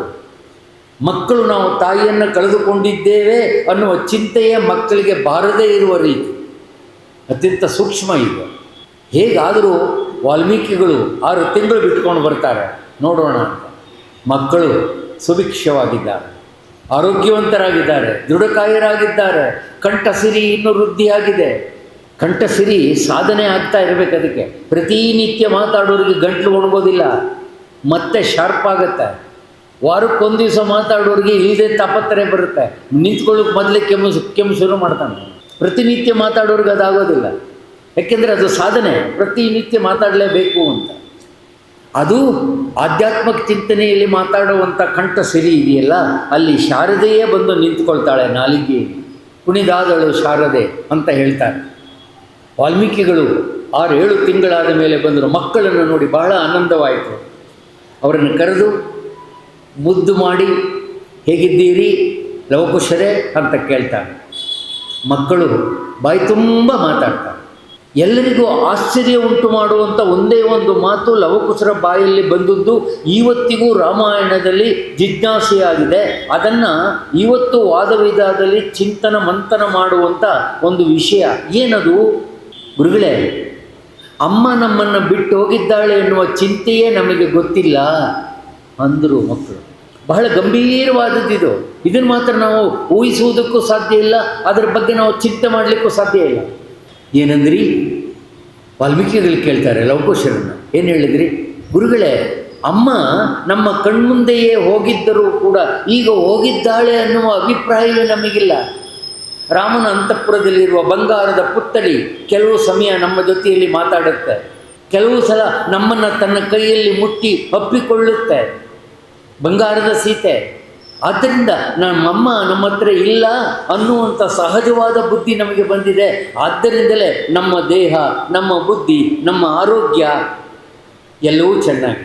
ಮನುಷ್ಯನಿಗೆ ಎಲ್ಲವೂ ಕೂಡ ನಮಗೆ ಆರೋಗ್ಯ ಇಲ್ಲದೆ ಇರುವುದು, ಮನಸ್ಸಿಗೆ ಶಾಂತಿ ಇಲ್ಲದೆ ಇರುವುದು, ಇಡೀ ದುಃಖವನ್ನು ಅನುಭವಿಸ್ತಾ ಇದ್ದೀವಿ ಅನ್ನೋದು, ಇದೆಲ್ಲಕ್ಕೂ ಕಾರಣ ನಾವೇ, ಬೇರೆಯವರಲ್ಲ. ನಮ್ಮ ಹಣೆ ಬರ ಅಲ್ಲ, ನಮ್ಮ ಪ್ರಾರಬ್ಧ ಕರ್ಮ ಅಲ್ಲ, ನಾವೇ. ನಮಗೆ ಬೇಡವಾದದ್ದನ್ನು ನಾವು ತಲೆಯಲ್ಲಿಟ್ಟುಕೊಂಡು ಚಿಂತೆ ಮಾಡುವಾಗ ಆರೋಗ್ಯ ಕೆಡುತ್ತೆ, ನೆಮ್ಮದಿ ಕೆಡುತ್ತೆ, ನಿದ್ರೆ ಬರೋದಿಲ್ಲ. ಇಷ್ಟೇ. ಏನೋ ನಮ್ಮ ಹಣೆಯಲ್ಲಿ ಬರೆದಿದೆ, ಅದನ್ನು ನಾವು ಅನುಭವಿಸಲೇಬೇಕು ಅನ್ನೋ ನಿರ್ಧಾರಕ್ಕೆ ಬರಬೇಕು. ಪಾಂಡವರು, ರಾಮದೇವರು ಈ ಚಿಂತೆ ಮಾಡ್ಕೊಂಡು ಕೂತಿದ್ರೆ ಮಹಾಭಾರತ ರಾಮಾಯಣ ನಡೀತಾ ಇತ್ತಾ? ಯೋಚನೆ ಮಾಡಿ ಕೂತ್ಕೊಂಡು, ಅಯ್ಯೋ ನಮಗೇನಯ್ಯ ರಾಜ್ಯ ಕಟ್ಕೊಂಡು ಬಿಟ್ಬಿಡೋಣ, ಅವರೆಗೋ ಬದುಕೊಂಡಿರಲಿ ಅಂತ ಪಾಂಡವರು ಬಿಟ್ಟುಬಿಟ್ಟಿದ್ರೆ ಕೌರವರನ್ನ ಅದ್ಮಸ್ ಮಾಡೋರು ಯಾರು? ಯೋಚನೆ ಮಾಡಿ. ಅದೇ ರೀತಿ ರಾಮ, ನಾನ್ಯಾಕೆ ಇಷ್ಟೆಲ್ಲ ಕಷ್ಟಪಡಬೇಕು, ನಮ್ಮ ಅಪ್ಪ ಹೇಳ್ದ ಅಂತ ನಾನ್ಯಾಕೆ ಹೋಗಬೇಕು ಅಂತ ಅವನು ಅಲ್ಲೇ ಕೂತಿದ್ರೆ ರಾಮಾಯಣ ನಡೀತಾ ಇತ್ತೆ. ಸ್ಥಿತಿ ನಮ್ಮ ಗತಿಗೆ ತಕ್ಕಂತೆ ಬಂದಾಗ, ಒಳ್ಳೆಯದಾಗಲಿ ಕೆಟ್ಟದ್ದಾಗಲಿ, ಇನ್ನೊಬ್ಬರಿಗೆ ನಮ್ಮಿಂದ ನೋವಾಗಲಿ, ಇನ್ನೊಬ್ಬರು ನಮ್ಮನ್ನು ಪ್ರೀತಿಸದೇ ಇರಲಿ, ಅದೆಲ್ಲ ನಮ್ಮ ಹಣೆ ಬರ. ಸ್ವಂತ ಮನೆಯಲ್ಲೇ ಅಪ್ಪನನ್ನು ಕಂಡ್ರೆ ಮಕ್ಕಳಿಗಾಗೋದಿಲ್ಲ, ಮಗನನ್ನು ಕಂಡ್ರೆ ಅಪ್ಪನಿಗಾಗೋದಿಲ್ಲ. ಅದು ಮಗನದು ತಪ್ಪಲ್ಲ, ಅಪ್ಪನದು ತಪ್ಪಲ್ಲ, ಮಗನ ಪ್ರಾರಬ್ಧ ಅಪ್ಪನ ಪ್ರಾರಬ್ಧ ಆಗಿರುತ್ತೆ, ಅನುಭವಿಸ್ಬೇಕು. ಇದನ್ನು ತಿಳ್ಕೊಳ್ದೆ ನಾವು ಜಗಳ ಮಾಡಿದ್ರೆ ನಾವು ಮೂರ್ಖರು ಅಂತ ಅರ್ಥ. ಮಗನಿಗೆ ಒಲ್ಲದೇ ಇರುವಂಥ ವ್ಯವಹಾರವನ್ನು ನಾವು ಮಾಡ್ತೀವಿ, ನಮ್ಮ ಮೇಲೆ ಅವನು ದ್ವೇಷ ಮಾಡ್ತಾನೆ. ಅವನು ನಮಗೆ ಒಪ್ಪದೇ ಇರುವಂಥ ವ್ಯವಹಾರ ಮಾಡ್ತಾನೆ, ದ್ವೇಷ ಮಾಡ್ತಾನೆ. ನಮ್ಮ ಪ್ರಾರಬ್ಧ ಕರ್ಮಕ್ಕೆ ಅನುಸಾರವಾಗಿ ನಾವು ವ್ಯವಹಾರ ಮಾಡ್ತೀವಿ, ಅದರಲ್ಲಿ ದೂಷಣೆಗೆ ಒಳಗಾಗ್ತೀವಿ. ಈ ಒಂದು ನಿರ್ಧಾರವನ್ನು ನಮ್ಮ ಮನಸ್ಸಿಗೆ ತಂದು ಕೊಡುವುದೇ ಶ್ರೀಮದ್ ರಾಮಾಯಣ, ಮಹಾಭಾರತ, ಭಾಗವತಾದಿ ಸದ್ಗ್ರಂಥಗಳು. ಅದನ್ನು ಬಿಟ್ಟರೆ ಬೇರೆ ಯಾವುದೂ ಇಲ್ಲ. ವಾಲ್ಮೀಕಿಗಳು ಲವಕುಶರ ಮಾತನ್ನು ಕೇಳಿ ಆನಂದ ಆಯಿತು. ಹಾಗಿದ್ದರೆ ಆರೋಗ್ಯವಾಗಿದ್ದೀರಾ ಮಕ್ಕಳೇ? ಹೌದು ಗುರುಗಳೇ, ತುಂಬ ಸಂತೋಷವಾಗಿದೆ ಅಂತ ಹೇಳಿ ಪ್ರಾರಂಭದಲ್ಲಿ ಕೌಸಲ್ಯ ಸುಪ್ರದ ರಾಮ ಪೂರ್ವ ಸಂಧ್ಯಾ ಪ್ರವರ್ತತೆ ಉತ್ತಿಷ್ಟ ಗರುಡ ನರಶಾರ್ದೂಲ ಕರ್ತವ್ಯಂ ದೈವಮಾನ್ನಿಕಂ. ವಿಶ್ವಾಮಿತ್ರರು ರಾಮನ ಬಗ್ಗೆ ಪ್ರಪ್ರಥಮವಾಗಿ ತಮ್ಮ ಬಾಯಲ್ಲಿ ನುಡಿದ ಒಂದು ಮಹಾಶ್ಲೋಕ. ಕೌಸಲ್ಯ ಸುಪ್ರಜಾ ರಾಮ. ರಾಮ ಸೂರ್ಯನಿಗೆ ಸಮಾನ. ಸೂರ್ಯ ಅಂದರೆ ರಾಮ, ರಾಮ ಅಂದರೆ ಸೂರ್ಯ. ಅದು ಸೂರ್ಯವಂಶ, ಇವನು ಸೂರ್ಯವಂಶದಲ್ಲಿ ಬೆಳೆದನು. ಆದ್ದರಿಂದಲೇ ಕೌಸಲ್ಯ ಸುಪ್ರಜಾ ರಾಮ ಪೂರ್ವ ಸಂಧ್ಯಾ ಪ್ರವರ್ತತೆ. ಪೂರ್ವದಲ್ಲಿ ಹುಟ್ಟುತ್ತಾನೆ, ಪಶ್ಚಿಮದಲ್ಲಿ ಸಂಧ್ಯಾ ಕಾಲದಲ್ಲಿ ಮುಳುಗ್ತಾನೆ. ಪೂರ್ವ ಸಂಧ್ಯಾ ಪ್ರವರ್ತತೆ. ಇಲ್ಲೂ ಬೆಳಕು ಕೊಡ್ತಾನೆ, ಅಲ್ಲೂ ಬೆಳಕು ಕೊಡ್ತಾನೆ. ಹುಟ್ಟಿದಾಗ ಇಲ್ಲೂ ಬೆಳಕು, ಬೇರೆ ಕಡೆ ಹೋಗಿ ಹುಟ್ಟಿದಾಗ ಅಲ್ಲೂ ಬೆಳಕು. ಅವನು ಆ ಗ್ರಹಗಳ ಚಲನೆಗೆ ಅನುಸಾರವಾಗಿ ಅವನು ಸ್ಥಿರವಾಗಿ ಬದಲಾವಣೆ ಆಗದೇ ಇದ್ದರೆ ಕಷ್ಟವಾಗುತ್ತೆ. ಅಧಿಕ ಮಾಸ ಅಂತ ನಮಗೆ ಬರ್ತಾ ಇದೆ ಈಗ 17ನೇ ತಾರೀಕಿಂದ. ಏನದು ಅಧಿಕ ಮಾಸ ಅಂದರೆ ಸೂರ್ಯ ಪ್ರತಿ ಗ್ರಹಕ್ಕೆ ಬದಲಾವಣೆ ಆಗುವಂಥವನು. ಆ ತಿಂಗಳಲ್ಲಿ ಯಾವ ಗ್ರಹಗಳು ಅವನನ್ನು ಮುಟ್ಟೋದಿಲ್ಲ, ಅವನು ಬದಲಾವಣೆ ಆಗೋದಿಲ್ಲ. ಆ ತಿಂಗಳು ಪೂರ್ತಿ ಅಲ್ಲೇ ನಿಂತಿರ್ತಾನೆ. ಅದೇ ಅಧಿಕ ಮಾಸ ಅಂತ ಹೇಳೋದು. ಅಧಿಕಸ್ಯ ಅಧಿಕ ಲಾಭಂ. ಆವಾಗ ಕೆಲವನ್ನು ಮಾಡಿದರೆ ನಮಗೆ ಅದರ ಲಾಭ ಅಧಿಕವಾಗಿ ಸಿಗುತ್ತೆ. ದಾನ ಮಾಡುವುದರಿಂದ, ಅನ್ನದಾನ ಮಾಡುವುದರಿಂದ, ಕಷ್ಟದಲ್ಲಿರುವವ್ರನ್ನ ಕಾಪಾಡುವುದರಿಂದ ಈ ಒಂದು ತಿಂಗಳಲ್ಲಿ ಮಾಡಿದ್ರೆ ಅದು ನಿಮ್ಮ ಜೀವನ ಪರ್ಯಂತ ನಿಮ್ಮನ್ನು ಕಾಯುತ್ತೆ ಅಂತ ಅಧಿಕ ಮಾಸದ ಫಲಶ್ರುತಿ ಶ್ರೀಮನ್ನಾರಾಯಣ ಭಾಗವತದಲ್ಲಿ ಹೇಳುವಂಥ ಮಾತು. ಅಧಿಕಸ್ಯ ಅಧಿಕ ಲಾಭಂ ಅಧಿಕ ಪುಣ್ಯಂ ಅಂತ. ಪುಣ್ಯಕ್ಷೇತ್ರಕ್ಕೆ ಹೋಗೋದು, ಸ್ನಾನ ಮಾಡೋದು ಅವೆಲ್ಲ ಬಿಡಿ, ಬೇರೆ. ಅಲ್ಲಿ ಕಾರಣ ಏನು ಅಂದರೆ ಭಗವಂತ ಸ್ಥಿರನಾಗಿ ನಿಂತಿರ್ತಾನೆ ಸೂರ್ಯ. ಆ ವರ್ಷದಲ್ಲಿ 13 ತಿಂಗಳು ಬರುತ್ತೆ, ವರ್ಷಕ್ಕೆ 12 ತಿಂಗಳು ಬರೋದಿಲ್ಲ. ಅಧಿಕ ಮಾಸದಲ್ಲಿ 13 ತಿಂಗಳು ಬರುತ್ತೆ, 12 ತಿಂಗಳಿಲ್ಲ. 365 ದಿವಸ ಇಲ್ಲ, ಅದಕ್ಕೆ ಇನ್ನು 30 ದಿವಸ ಸೇರಿಸ್ಬೇಕು. ಇಲ್ಲೂ ಹೇಗೆ ಬದಲಾವಣೆಯಾಗಿ ಲಾಭ ಅಂದರೆ ಒಂದು ತಿಂಗಳು ಜಾಸ್ತಿ ಆಯಿತೋ, ಒಂದು ತಿಂಗಳ 30 ದಿನ ಜಾಸ್ತಿ ಆಯಿತೋ, ಅದೇ ರೀತಿ ಜೀವನದಲ್ಲಿ ನೀವೇ ಅಪೇಕ್ಷೆ ಪಡುವುದು ಕೂಡ ವೃದ್ಧಿ ಆಗುತ್ತೆ ಅನ್ನುವುದು ಅಧಿಕ ಮಾಸ. ಬೇಕಾದಷ್ಟು ಅರ್ಥವನ್ನು ಅದಕ್ಕೆ ಕೊಡ್ತಾರೆ. ಆದ್ದರಿಂದ ಸೂರ್ಯ ಆವತ್ತು ಪ್ರಾರ್ಥನೆ ಮಾಡಿದ ಕೌಸಲ್ಯ ಸುಪ್ರದ ರಾಮ ಅನ್ನುವ ಸ್ತೋತ್ರವನ್ನು ವಾಲ್ಮೀಕಿಗಳು ಲವಕುಶರ ಮುಂದೆ ಬಂದು ನಿಂತಿದ್ದ ರಾಮನನ್ನು ತಮ್ಮ 2 ಕಣ್ಣಿನಿಂದ ನೋಡುವಾಗ ರಾಮನನ್ನು ಪ್ರಾರ್ಥನೆ ಮಾಡ್ತಾರೆ. ಕೌಸಲ್ಯ ಸುಪ್ರದ ರಾಮ, ನೀನು ಕೌಸಲ್ಯ ಅಂತ ಸುಪ್ರಜೆಯ ಹೊಟ್ಟೆಯಲ್ಲಿ ಹುಟ್ಟಿದ ರಾಮ. ಕೌಸಲ್ಯ ಅಂದರೆ ಸುಮ್ಮನೆ ಹೆಣ್ಣಲ್ಲ, ಸುಪ್ರಜೆ. ರಾಮನಲ್ಲಿ ಇದ್ದ ಗುಣಕ್ಕಿಂತ 1 ಪಟ್ಟು ಜಾಸ್ತಿ ಇತ್ತು. ಇವನಲ್ಲಿ 16 ಗುಣ, ಅವಳಲ್ಲಿ 32 ಗುಣ ಇತ್ತು. ಕೌಸಲ್ಯಲ್ಲಿ 64 ಗುಣ ಸೀತೆಯಲ್ಲಿತ್ತು ಅಂತ ಹೇಳ್ತಾರೆ. 4 ಪಟ್ಟು ಜಾಸ್ತಿ ಗುಣವರ್ಣಗಳನ್ನು ಮಾಡುವಾಗ ಭರತನಲ್ಲಿ ಎಷ್ಟಿತ್ತು, ಲಕ್ಷ್ಮಣನಲ್ಲಿ ಎಷ್ಟಿತ್ತು, ಶತ್ರುಘ್ನಲ್ಲಿ ಎಷ್ಟಿತ್ತು, ಹನುಮಂತ ದೇವರಲ್ಲಿ ಎಷ್ಟಿತ್ತು, ವಿಭೀಷಣನಲ್ಲಿ ಎಷ್ಟಿತ್ತು, ಅದೆಲ್ಲವನ್ನು ಕೊಡ್ತಾರೆ ವಾಲ್ಮೀಕಿ ಕವಿಗಳು. ಅಂದರೆ ಒಬ್ಬ ವ್ಯಕ್ತಿಯನ್ನು ವ್ಯಕ್ತಿಗತವಾಗಿ ಅರ್ಥ ಮಾಡಿಕೊಳ್ಳಬೇಕಾದರೆ ಅಲ್ಲಿ ಮುಖ್ಯವಾದದ್ದು ಆತನ ಗುಣ. ನಮ್ಮಲ್ಲಿ ಗುಣ ಲೆಕ್ಕಾಚಾರ ಮಾಡುವಾಗಿಲ್ಲ, ಯಾಕೆಂದರೆ ನಮ್ಮಲ್ಲಿ ಗುಣವೇ ಇಲ್ವಲ್ಲ. ಇಲ್ಲಿ ಲೆಕ್ಕಾಚಾರ ಏನು ಮಾಡೋದು? ಗುಣ ಏನಾಗಿದೆ ಅಂದರೆ ಗೌಣ. ನಮ್ಮಲ್ಲಿ ಏನಿದೆ? ನಮ್ಮಲ್ಲಿ ಗುಣ ಏನಿಲ್ಲ. ಇನ್ನೊಬ್ಬರು ನೋಡಿದ್ರೆ ದುಃಖ ಆಗೋದಿಲ್ಲ, ಇನ್ನೊಬ್ಬರು ಕಷ್ಟ ನೋಡಿದ್ರೆ ಸ್ಪಂದಿಸೋದಿಲ್ಲ, ಗಂಡನ ಕಂಡ್ರೆ ಹೆಂಡತಿಗಾಗೋದಿಲ್ಲ, ಹೆಂಡತಿ ಕಂಡ್ರೆ ಗಂಡನಿಗಾಗೋದಿಲ್ಲ, ಇಬ್ಬರನ್ನೂ ಕಂಡ್ರೆ ಮಕ್ಕಳಿಗಾಗೋದಿಲ್ಲ. ಗುಣವೇ ಇಲ್ವಲ್ರಿ, ಅದು ಗೌಣ. ಗುಣ ಅನ್ನೋದರ ಅರ್ಥ ಮಾಡಿಕೊಂಡ್ರೆ ನಮಗೆ ಜೀವನದಲ್ಲಿ ಕಷ್ಟವೇ ಇರೋದಿಲ್ಲ. ಎಲ್ಲರೂ ಅರ್ಥ ಮಾಡ್ಕೊಳ್ಬೇಕು. ತಕ್ಷಣ ವಾಲ್ಮೀಕಿಗಳು ಸ್ತೋತ್ರ ಮಾಡಿದ ಕೂಡಲೇ ರಾಮದೇವರು ನಮಸ್ಕಾರ ಮಾಡ್ತಾರೆ ವಾಲ್ಮೀಕಿಗಳಿಗೆ. ಮಹರ್ಷಿಗಳಿಗೆ ಬಂದ ಕಾರಣ ಏನಿಲ್ಲ ರಾಮ, ಮಕ್ಕಳು ನೋಡ್ಕೊಂಡು ಹೋಗೋಣ ಅಂತ ಬಂದೆ. ಇನ್ನು ಪದೇ ಪದೇ ಬಂದು ನಾನು ಮಕ್ಕಳನ್ನು ನೋಡಬೇಕಾಗಿಲ್ಲ. ಏಕೆಂದರೆ ನಿನ್ನ ತಾಯಂದಿರಾದಂಥ ಕೌಸಲ್ಯೆ, ಸುಮಿತ್ರೆ, ಕೈಕೆ 3 ಜನರು ಬಹಳ ಪ್ರೀತಿಯಿಂದ ಮಕ್ಕಳನ್ನು ನೋಡ್ಕೊಳ್ತಾ ಇದ್ದಾರೆ. ನೋಡಿದರೆ ಗೊತ್ತಾಗುತ್ತೆ, ಸಂತೋಷ ಆಯಿತು. ಏನೋ ಅವರಲ್ಲಿ ಇದ್ದ ಹಣೆಬರ ತಾಯಿಯನ್ನು ಕಳೆದುಕೊಳ್ಳುವಂಥ ಸ್ಥಿತಿ ಬಂತು. ಆದರೆ ಅಪ್ರಾಕೃತ ಸ್ವರೂಪಿನಲ್ಲಿ ತಾಯಿ ದೂರವಾಗಿದ್ದರೂ ಪ್ರಕೃತವಾಗಿ ಒಂದು ಬಂಗಾರದ ಪುತ್ಥಳಿಯ ಸ್ವರೂಪದಲ್ಲಿ ಕಣ್ಮುಂದೆ ಇರುವುದು ಒಂದು ನೆಮ್ಮದಿ. ವಸಿಷ್ಠರು ಈ ಉದ್ದೇಶವನ್ನು ಲೆಕ್ಕಾಚಾರ ಮಾಡೇ ಬಂಗಾರದ ಸೀತೆಯನ್ನು ಮಾಡಿಸಿದರೋ ಏನೋ ಅನ್ನುವ ಪ್ರಶ್ನೆಯನ್ನು ವಾಲ್ಮೀಕಿಗಳು ಇವತ್ತು ಹಾಕ್ತಾರೆ ವಸಿಷ್ಠ ಮಹರ್ಷಿಗಳ ಮುಂದೆ. ಏಕೆಂದರೆ ವಸಿಷ್ಠರು ತ್ರಿಕಾಲಜ್ಞಾನಿಗಳು, ನಿಜವಾಗಿ ಪಂಚಾಂಗ ನೋಡುವವರು. ಹಿಂದೆ ಏನು ನಡೆದಿತ್ತು, ಈಗೇನು ನಡೀತಾ ಇದೆ, ಮುಂದೆ ಏನು ನಡೆಯುತ್ತೆ ಅಂತ ಹೇಳುವುದೇ ಜ್ಯೋತಿಷ್ಯ ಶಾಸ್ತ್ರ. ನಮ್ಮನ್ನೇ ಕೇಳ್ಕೊಂಡು ಅದನ್ನೇ ತಿರುಗು ಮುರುಗಿ ಹೇಳೋದು ಜ್ಯೋತಿಷ್ಯ ಶಾಸ್ತ್ರ ಅಲ್ಲ. ಈ ಕೆಲವರು ನಮ್ಮನ್ನು ಕೇಳ್ತಾರೆ, ಏನು ಬಂದ್ರಿ, ಏನು ಶಾಸ್ತ್ರ ಕೇಳಬೇಕು ಅಂದಾಗ ನಾನು ಕಂಡ್ರೆ ನಾನು ಹೆಂಡತಿ ಆಗೋದಿಲ್ಲ, ಏನೇನೋ ಕಷ್ಟಪಡ್ತಾ ಇದ್ದೀನಿ, ದುಡ್ಡೇ ಮಾಡಲಿಕ್ಕೆ ಆಗ್ತಾಯಿಲ್ಲ, ಒಂದು ಮನೆ ಕಟ್ಟಲಿಕ್ಕಾಗ ಎಲ್ಲ ನಾವೇ ಹೇಳ್ಬಿಡ್ತೀವಿ ಅವನಿಗೆ. ಆಮೇಲೆ ಇದೆಲ್ಲ ಸರೋಗುತ್ತೆ ರೀ, ನಿಮ್ಗೊಂದು ಗ್ರಹಗತಿ ಕೆಟ್ಟೋಗಿದೆ, ಅದಕ್ಕೊಂದು ಪೂಜೆ ಮಾಡಿಸಿ ಸರೋಗುತ್ತೆ ಅಂದ್ಬಿಟ್ಟು 100 ರೂಪಾಯಿ ಇಸ್ಕೊಂಡು ಬ್ಯಾಗ್ ಹಾಕೊಂಡು ಒಳಗಡೆ ಹೋಗ್ತಾನೆ. ಮುಗಿದೈತೆ. ಅವನೇನು ಜ್ಯೋತಿಷ್ಯ ಹೇಳ್ದ ನಮಗೆ? ನಿಜವಾದ ಜ್ಯೋತಿಷ್ಯ ಹೇಳೋನು ನಮ್ಮ ಹೆಸರನ್ನು ಕೇಳಬಾರ್ದು, ಸುಮ್ಮನೆ ನಾವು ಹೋಗಿ ಕೂತ್ಕೊಂಡು. ಆಗ ನನ್ನ ಹೆಸರಿನಿಂದ ಹೇಳಬೇಕು, ನಿನ್ನ ಹೆಸರು ರವಿ, ಇದಕ್ಕೆ ಬಂದಿದ್ದೀಯೇ, ಅದು ನಿಜವಾದ ಜ್ಯೋತಿಷ್ಯ. ಇದೆಲ್ಲ ಪಂಚಾಂಗದಲ್ಲಿದೆ. ಅದನ್ನು ಹೇಳುವಂಥ ಶಕ್ತಿ ನಮ್ಮಲ್ಲಿರಬೇಕು, ಇಲ್ಲದೆ ಇದ್ರೆ ಆಗೋದು. ವಿಶ್ವಾಮಿತ್ರರು ತ್ರಿಕಾಲಜ್ಞಾನಿಗಳು, ಭೂತ ಭವಿಷ್ಯತ್ ವರ್ತಮಾನ ಕಾಲಗಳ ನಿರ್ಣಯವನ್ನು ಅರ್ಥ ಮಾಡಿಕೊಂಡಿದ್ದ ಮಹರ್ಷಿ, ದೇವರ್ಷಿ. ದೇವಲೋಕದಿಂದ ಧರೆಗೆ ಇಳಿದಿದ್ದ ದೇವದೂತ, ಮಹಾಬ್ರಾಹ್ಮಣ ವಾಲ್ಮೀಕಿ. ಈ ಎಲ್ಲ ವಿಶೇಷವಾದ ಗುಣಗಳನ್ನು ಒಳಗೊಂಡಿದ್ದರಿಂದಲೇ ಇಂಥ ಒಂದು ಪವಿತ್ರ ಗ್ರಂಥವನ್ನು ರಚನೆ ಮಾಡಲಿಕ್ಕೆ ಸಾಧ್ಯವಾಯಿತು. ಇಂಥ ಒಂದು ಪವಿತ್ರ ಒಂದು ವ್ಯಕ್ತಿಯ ಚರಿತ್ರೆ ರಾಮಾಯಣ, ರಾಮನ ಚರಿತ್ರೆ, ಅದರ ಜೊತೆಯಲ್ಲಿ ಬೇರೆ ಪಾತ್ರಗಳ ಚರಿತ್ರೆಯೂ ಇದೆ. ಮೂಲ ರಾಮ ಇಲ್ಲದೆ ಇದ್ದರೆ ರಾಮಾಯಣ ಎಲ್ಲಿ ಇರ್ತಿತ್ತು. ಆದ್ದರಿಂದಲೇ ಮೂಲ ರಾಮ ಅಂದರೆ, ನಿನ್ನೆ ಒಬ್ಬರು ಪ್ರಶ್ನೆ ಮಾಡ್ತಾರೆ, ರಾಘವೇಂದ್ರ ಸ್ವಾಮಿಗಳು ಮೂಲ ರಾಮನ ಆರಾಧನೆ ಮಾಡ್ತಾರಲ್ಲ, ಮೂಲ ರಾಮ ಯಾರು, ನಾವು ನೀವು ಪೂಜೆ ಮಾಡುವ ರಾಮ ಯಾರು ಅಂತ ನಾನು ಪ್ರಶ್ನೆ ಮಾಡಿ. ಮೂಲ ರಾಮ ಅಂದರೆ ಇವನು ಈಗ ಬರ್ತಾನಲ್ಲ, ಪ್ರತಿಯೊಬ್ಬರ ಅಂತರಂಗದಲ್ಲಿ ಇರುವವನು ಮೂಲ ರಾಮ. ಫೋಟೋದಲ್ಲಿರುವವನು ಅಯೋಧ್ಯ ರಾಮ, ದಶರಥನ ಮಗ ರಾಮ, ಸೀತೆಯ ಗಂಡ ರಾಮ. ಅಂತರಂಗದಲ್ಲಿರಬೇಕು ಮೂಲ ರಾಮ. ಇನ್ನೊಬ್ಬರು ಕಾಣೋದಿಲ್ಲ, ಮನಸ್ಸಿಗೆ ಮಾತ್ರ ಕಾಣ್ತಾನವನು, ಅವನನ್ನೇ ಮೂಲ ರಾಮ. ರಾಘವೇಂದ್ರ ಸ್ವಾಮಿಗಳು ಪೂಜೆ ಮಾಡ್ತಾ ಇದ್ದದ್ದು ಮೂಲ ರಾಮನನ್ನು, ಅವನಿಂದಲೇ ಅವರಿಗೆ ಆ ಶಕ್ತಿ ಪ್ರಾಪ್ತಿಯಾಯಿತು.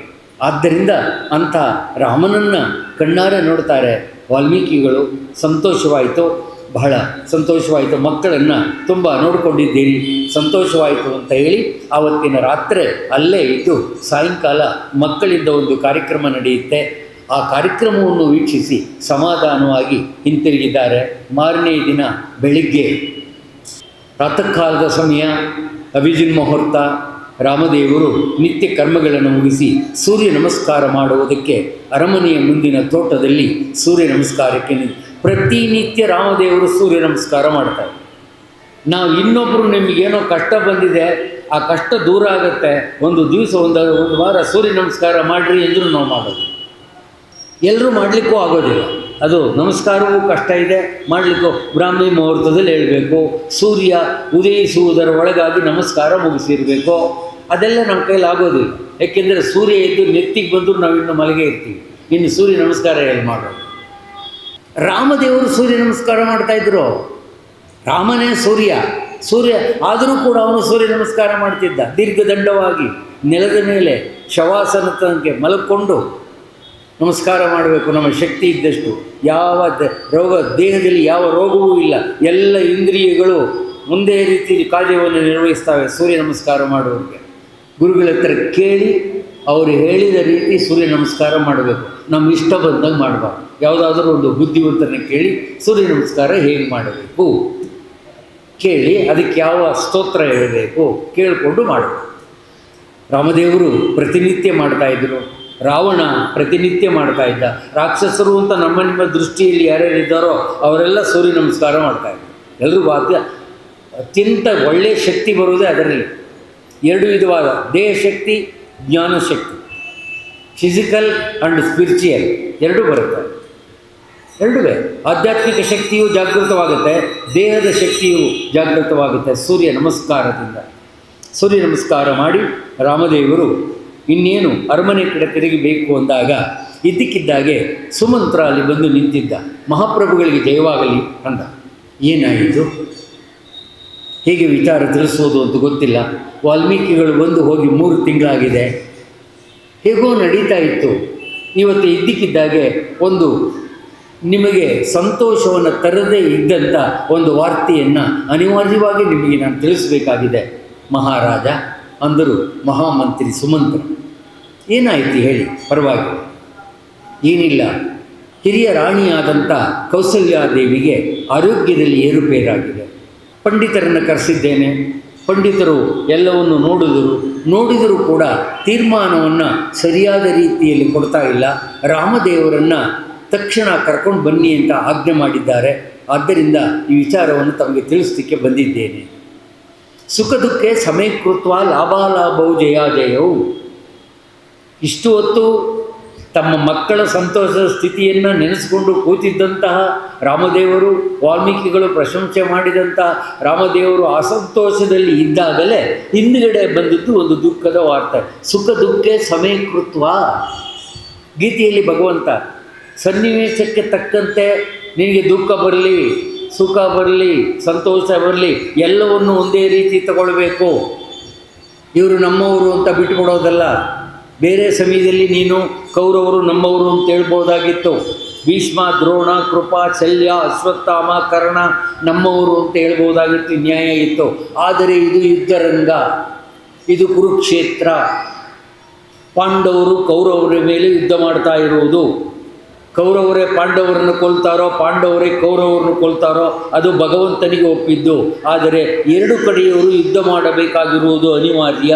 ನೀನು ಯುದ್ಧ ಮಾಡುವುದಿಲ್ಲ ಅಂತ ವಿಷಾದ ಬಂದಿದೆ ಅಂದರೆ ಏನರ್ಥ? ಗೀತೆಯಲ್ಲಿ ನಿಂತ್ಕೊಂಡ ಮೇಲೆ ಆಗೋದಿಲ್ಲ ಅಂತ ಹೇಳಿದ್ರೆ ಮೊದಲೇ ಹೇಳಬೇಕಾಗಿತ್ತು. ಇದು ಸರಿಯೇ ನೀವು ಮಾಡ್ತಾ ಇರೋದು? ಬೇಕಾದಷ್ಟು ತಪ್ಪುಗಳಿದೆ ಇದರಲ್ಲಿ. ನ್ಯಾಯವನ್ನು ಮೀರಿದಾಗೆ, ಧರ್ಮವನ್ನು ಮೀರಿದಾಗೆ, ರಾಜನೀತಿ ಗೊತ್ತಿದ್ದವರಿಗೆ ಯುದ್ಧ ಧರ್ಮವನ್ನು ಅರ್ಥ ಮಾಡ್ಕೊಂಡಿಲ್ಲ ಅಂತ ಅರ್ಥ ಆಗುತ್ತೆ. ನೀನು ಮೋಹದಲ್ಲಿ ಸಿಲುಕಿದ್ದೀಯೇ, ಅವನು ತಮ್ಮ, ಇವನು ಗುರು, ಅವನು ದಾಯಾದಿ, ಅವನು ನಮ್ಮಣ್ಣ ಕರ್ಣ ಅನ್ನುವ ಮೋಹಕ್ಕೆ ಬಿದ್ದಿದ್ದೀಯೇ ಅನ್ನೋದು ಅರ್ಥವಾಗುತ್ತೆ. ದಯವಿಟ್ಟು ನನ್ನ ಮಾತನ್ನು ಕೇಳುವಂತ ಇಡೀ ಅರ್ಜುನನ ಬುದ್ಧಿಯನ್ನು ಸ್ಥಿಮಿತಗೊಳಿಸುವುದಕ್ಕೆ ಭಗವಂತ ಹೇಳಿದ್ದು ಶ್ರೀಮದ್ ಭಗವದ್ಗೀತಾ. ಕೃಷ್ಣನ ಬಾಯಲ್ಲಿ ಬಂದಂಥ ಮುಖವಾಣಿ. 1,00,000 ಶ್ಲೋಕಗಳು, 18 ಅಧ್ಯಾಯ, 1,00,000 ಶ್ಲೋಕ. ಒಂದೊಂದು ಅಧ್ಯಾಯಕ್ಕೂ ತನ್ನದೇ ಆದಂಥ ಯೋಗ ಕರ್ಮ ಸಿದ್ಧಾಂತ. ಅದಕ್ಕೆ ಪ್ರತಿಯೊಂದು ಅಧ್ಯಾಯಕ್ಕೂ ಯೋಗ, ಜ್ಞಾನಯೋಗ, ಕರ್ಮಯೋಗ, ಪುರುಷೋತ್ತಮ ಯೋಗ, ಎಲ್ಲಕ್ಕೂ ಯೋಗ ಯೋಗ ಯೋಗ ಅಂತ ಬರುತ್ತೆ. ಬೇರೆದೆಲ್ಲ ಹಾಗೆ ಬರೋದಿಲ್ಲ. ಮಹಾಭಾರತದ ಒಳಗಡೆ ಇರುವಂಥ ಗೀತೆಯಲ್ಲಿ ಬರುವಂಥದ್ದು ಯೋಗ, ಮಹಾಭಾರತದಲ್ಲಿ ಬರುವಂಥದ್ದು ಪರ್ವ, ಒಂದೊಂದು ಉದ್ಯೋಗ ಪರ್ವ, ನಮಗೆ ಆದಿಪರ್ವ, ಸಭಾಪರ್ವ, ಅದರ ಮಧ್ಯೆ ಬರುವಂಥದ್ದು ಈ ಪರ್ವ ಮತ್ತು ಯೋಗ. ಇದೆರಡಕ್ಕೂ ವಿಶ್ಲೇಷಣೆ ಮಾಡಿದಾಗ ಗಂಭೀರವಾಗಿರುತ್ತೆ.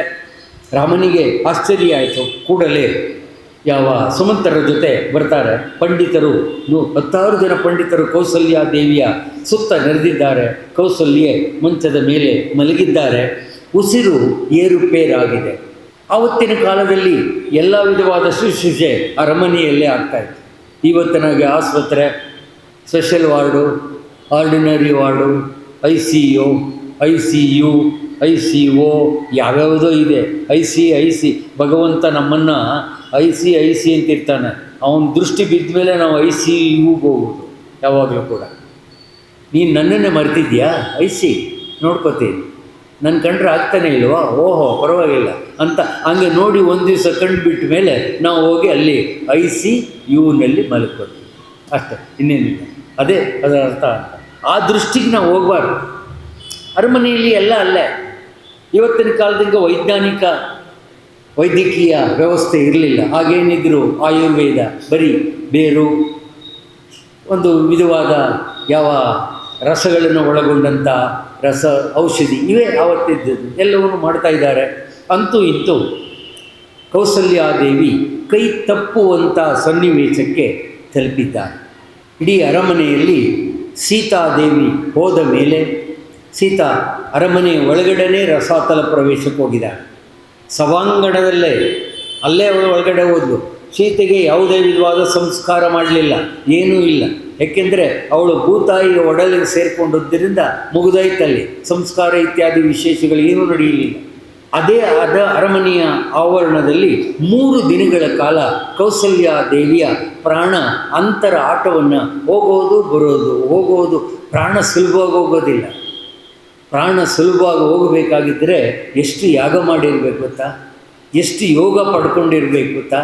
ಎಷ್ಟು ಪುಣ್ಯವಂತರಾಗಿರಬೇಕು ಗೊತ್ತಾ? ಮಲಗಿದ್ದವ್ರು ಹಾಗೆ ಪ್ರಾಣ ಬಿಟ್ಬಿಟ್ರಿ ಅಂತಾರೆ. ಅವ್ರು ನಿಜವಾಗ್ಲೂ ದೇವರು ಸಮಾನ. ಅಯ್ಯೋ ಆಸ್ಪತ್ರೆ ಸೇರಿಸಿ 6 ತಿಂಗಳಾಯ್ತು ರೀ, ಇನ್ನೂ ಸಾಯಲೇ ಇಲ್ಲ ಇವನು ಅಂದರೆ ಅವನು ಬದುಕಿರುತ್ತಿದ್ದ ಸಾಯುವ ಮೇಲೆ ಅಲ್ವೇ? ಯೋಚನೆ ಮಾಡಿ. ಊಟ ಮಾಡಿಕೊಂಡು ಮಕ್ಕಳ ಜೊತೆಯಲ್ಲಿ ಹೆಂಡತಿ ಜೊತೆಯಲ್ಲಿ ಮಾತಾಡಿ ರಾತ್ರಿ ಮಲ್ಕೊಂಡ್ರು. ಬೆಳಿಗ್ಗೆ ಹೆಂಡತಿ ಕಾಫಿ ತೊಗೊಂಡೋಗಿ ಹೇಳಿಸ್ತಾರೆ, ಗಂಡ ಇಲ್ಲವ, ಸತ್ತೋಗಿದ್ದಾರೆ, ಯಾರಿಗೂ ಹೇಳಿಲ್ಲ ಕೇಳಲಿಲ್ಲ. ಇದ್ದಕ್ಕಿದ್ದಾಗೆ ಅವ್ರು ಪ್ರಯಾಣ ಶುರು ಮಾಡಿಬಿಟ್ರು. ಎಂಥ ಪುಣ್ಯಾತ್ಮ! ಎಲ್ರಿಗೂ ಬರ್ತಾ ಸಾವು? ಇಲ್ಲ, ಜನ್ಮಾಂತರದ ಸುಕೃತ ಇದ್ದವರಿಗೆ ಮಾತ್ರ. ತಾವು ಸಾಧಕರಾಗಿ ಅಂಥ ಸಾವನ್ನು ಈಗ ನಾವು ಮಾಡ್ತಾ ಇರೋದು ಅದೇ ಸತ್ಸಂಗ. ಏನದು? ಸತ್ಸಂಗದಿಂದ ನಮಗೆ ದೊರೆಯುವಂಥದ್ದೇನು? ಸತ್ಸಂಗತ್ವೇ ನಿಸ್ಸಂಗತ್ವ. ಇನ್ನೊಬ್ಬರು ಸಹವಾಸ ಮಾಡೋದು ಬೇಡ ಅಂತ ಬುದ್ಧಿ ಬರುತ್ತೆ. ನಿಸ್ಸಂಗತ್ವೇ ನಿರ್ಮೋಹತ್ವ. ಆ ನಿಸ್ಸಂಗತ್ವ ಆದಮೇಲೆ ಯಾವುದರ ಮೇಲೂ ಮೋಹ ಇರುವುದಿಲ್ಲ. ಹೆಂಡತಿ, ಮಕ್ಕಳು, ಆಸ್ತಿ, ಅಂತಸ್ತು, ಘನತೆ, ಗೌರವ ಯಾವುದು ಬೇಡ ಅಂತ ನಿರ್ಮೋಹತ್ವ. ನಿರ್ಮೋಹತ್ವವೇ ನಿಶ್ಚಲ ತತ್ವ. ಆ ನಿಶ್ಚಲ ತತ್ವ ಏನು ಮಾಡುತ್ತೆ ಅಂದರೆ, ನಿಶ್ಚಲ ತತ್ವ ಅಂದ್ರೇನು?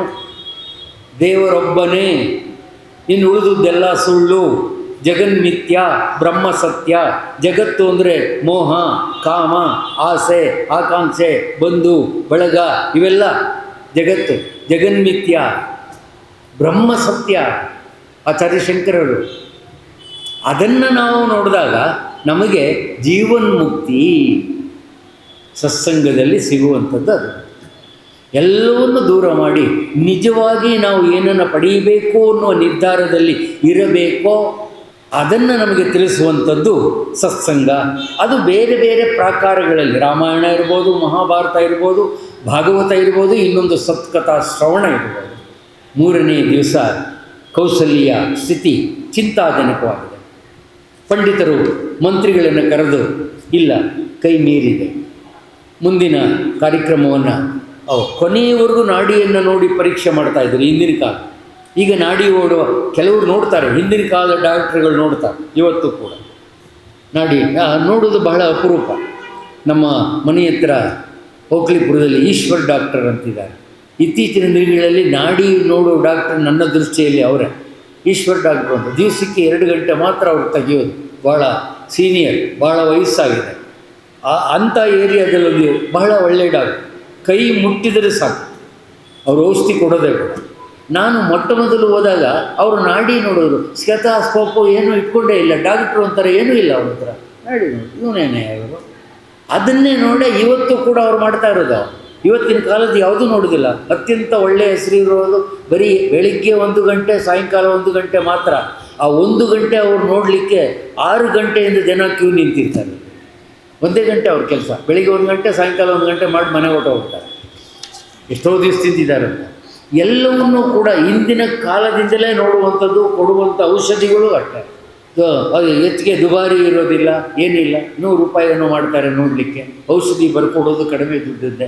ಈ ಕೆಲವು ಡಾಕ್ಟ್ರುಗಳು ಇವ್ರು ತಗೊಳ್ಳೋದು ಜಾಸ್ತಿ, ಬರ್ಕೊಟ್ಟದ್ದು ನೋಡಿದ್ರೆ ಇನ್ನೂ ಜಾಸ್ತಿ. ಯಾಕೆಂದರೆ ಅದರಿಂದ ಅರ್ಧ ಕಮಿಷನ್ ಅವ್ರಿಗೆ ಬರುತ್ತೆ.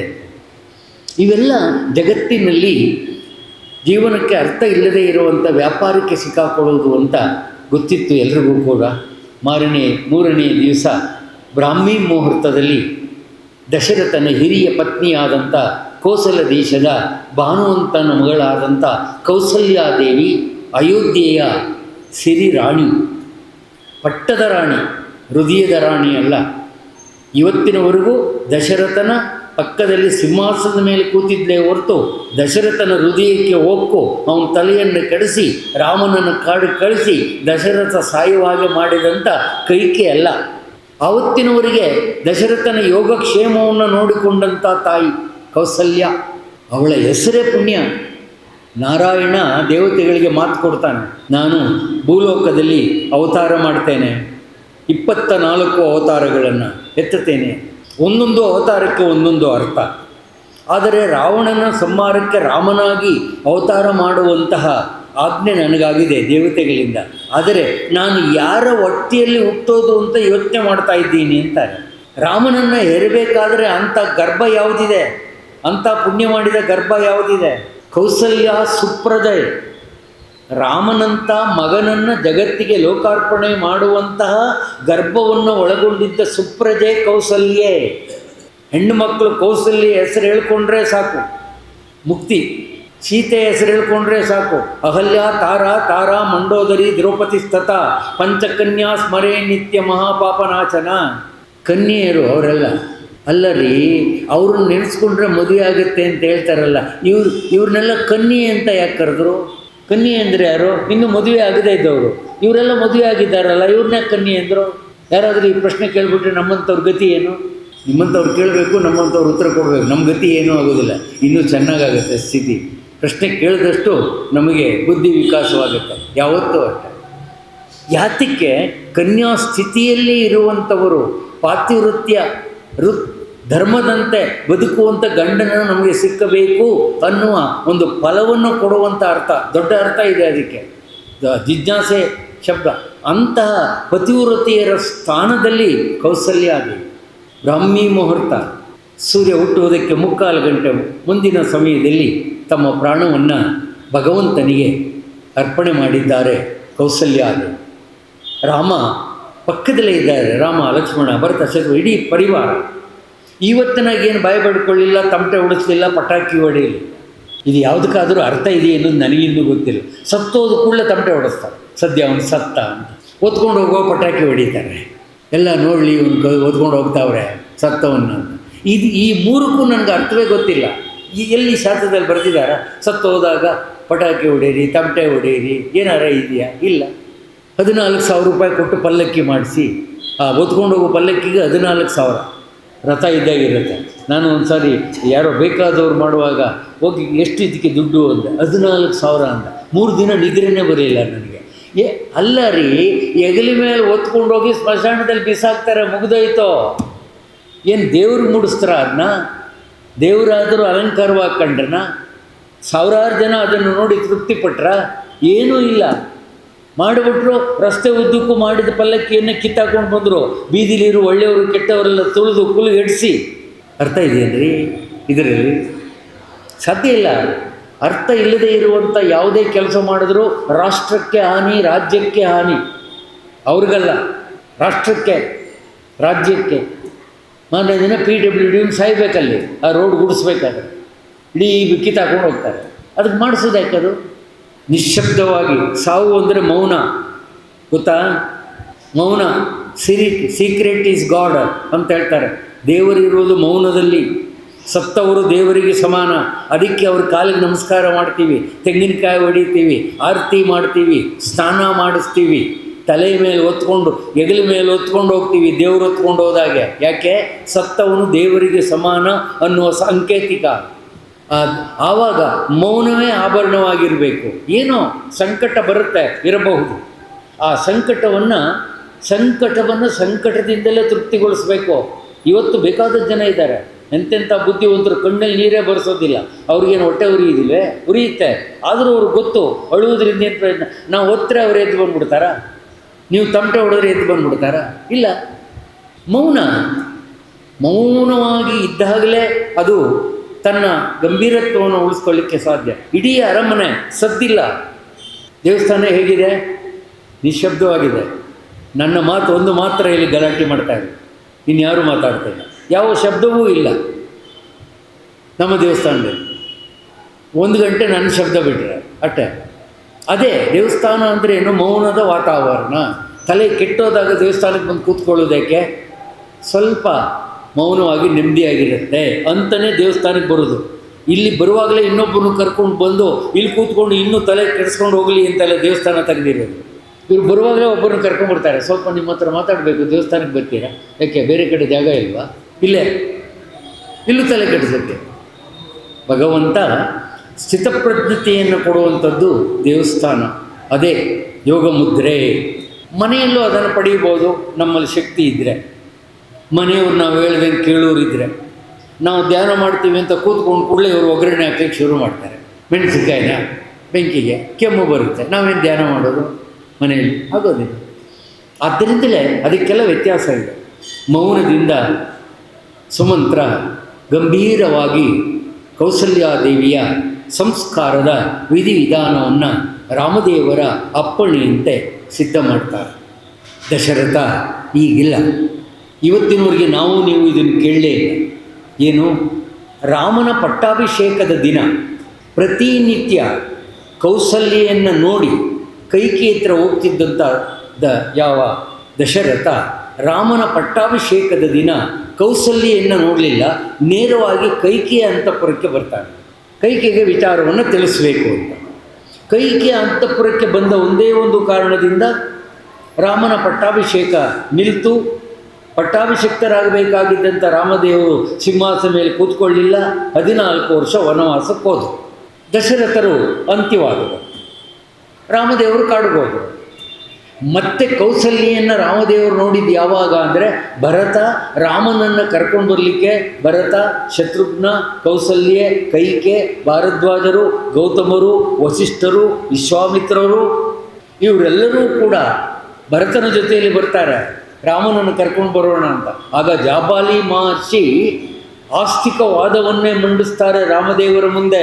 ಅತ್ಯಂತ ತರ್ಕಬದ್ಧವಾದದ್ದಿದು. ಜಾಬಾಲಿ ಮುನಿ, ಜಾಬಾಲಿ ಮಹರ್ಷಿ ಬಂದಿರ್ತಾರೆ ಭರತನ ಜೊತೆಯಲ್ಲಿ, ಆಸ್ತಿಕವಾದವನ್ನು ಮಂಡಿಸ್ತಾರೆ. ಇದರಿಂದಲಾದರೂ ರಾಮದೇವರು ತನ್ನ ಇದನ್ನು ನಿರ್ಧಾರವನ್ನು ಬದಲಾವಣೆ ಮಾಡಬಹುದು ಅಂತ. ಏನದು ನಾಸ್ತಿಕವಾದ? ಅಲ್ಲಯ್ಯ ರಾಮ, ಅಪ್ಪನ ಮಾತನ್ನು ಕೇಳಿ 14 ವರ್ಷ ಕಾಡಿಗೆ ಬಂದಿದ್ದೀಯಲ್ಲ, ಅಯೋಧ್ಯೆ ಬಿಟ್ಟುಬಿಟ್ಟು. ನಿಮ್ಮಪ್ಪ ಬದುಕಿದಾನೇನೆಯ ನಿನ್ನ ಮಾತು ನಂಬಲಿಕ್ಕೆ? ನಿಮ್ಮಪ್ಪ ಸತ್ತವನಿಗೆ ನೀನು ಇದ್ರೇನು ಹೋದ್ರೇನು, ಅವನಿಗೆ ನೀನು ರಾಜ್ಯಭಾರ ಬಿಟ್ಟಿರೋದು ಗೊತ್ತಾಗೋದಿಲ್ಲ, ಕಾಡಿಗೆ ಬಂದಿರೋದು ಗೊತ್ತಿಲ್ಲ. ಅದಕ್ಕೆ ಕಾಡಿಗೆ ಬಂದೆ, ಬಾ ಅಯೋಧ್ಯೆಗೆ.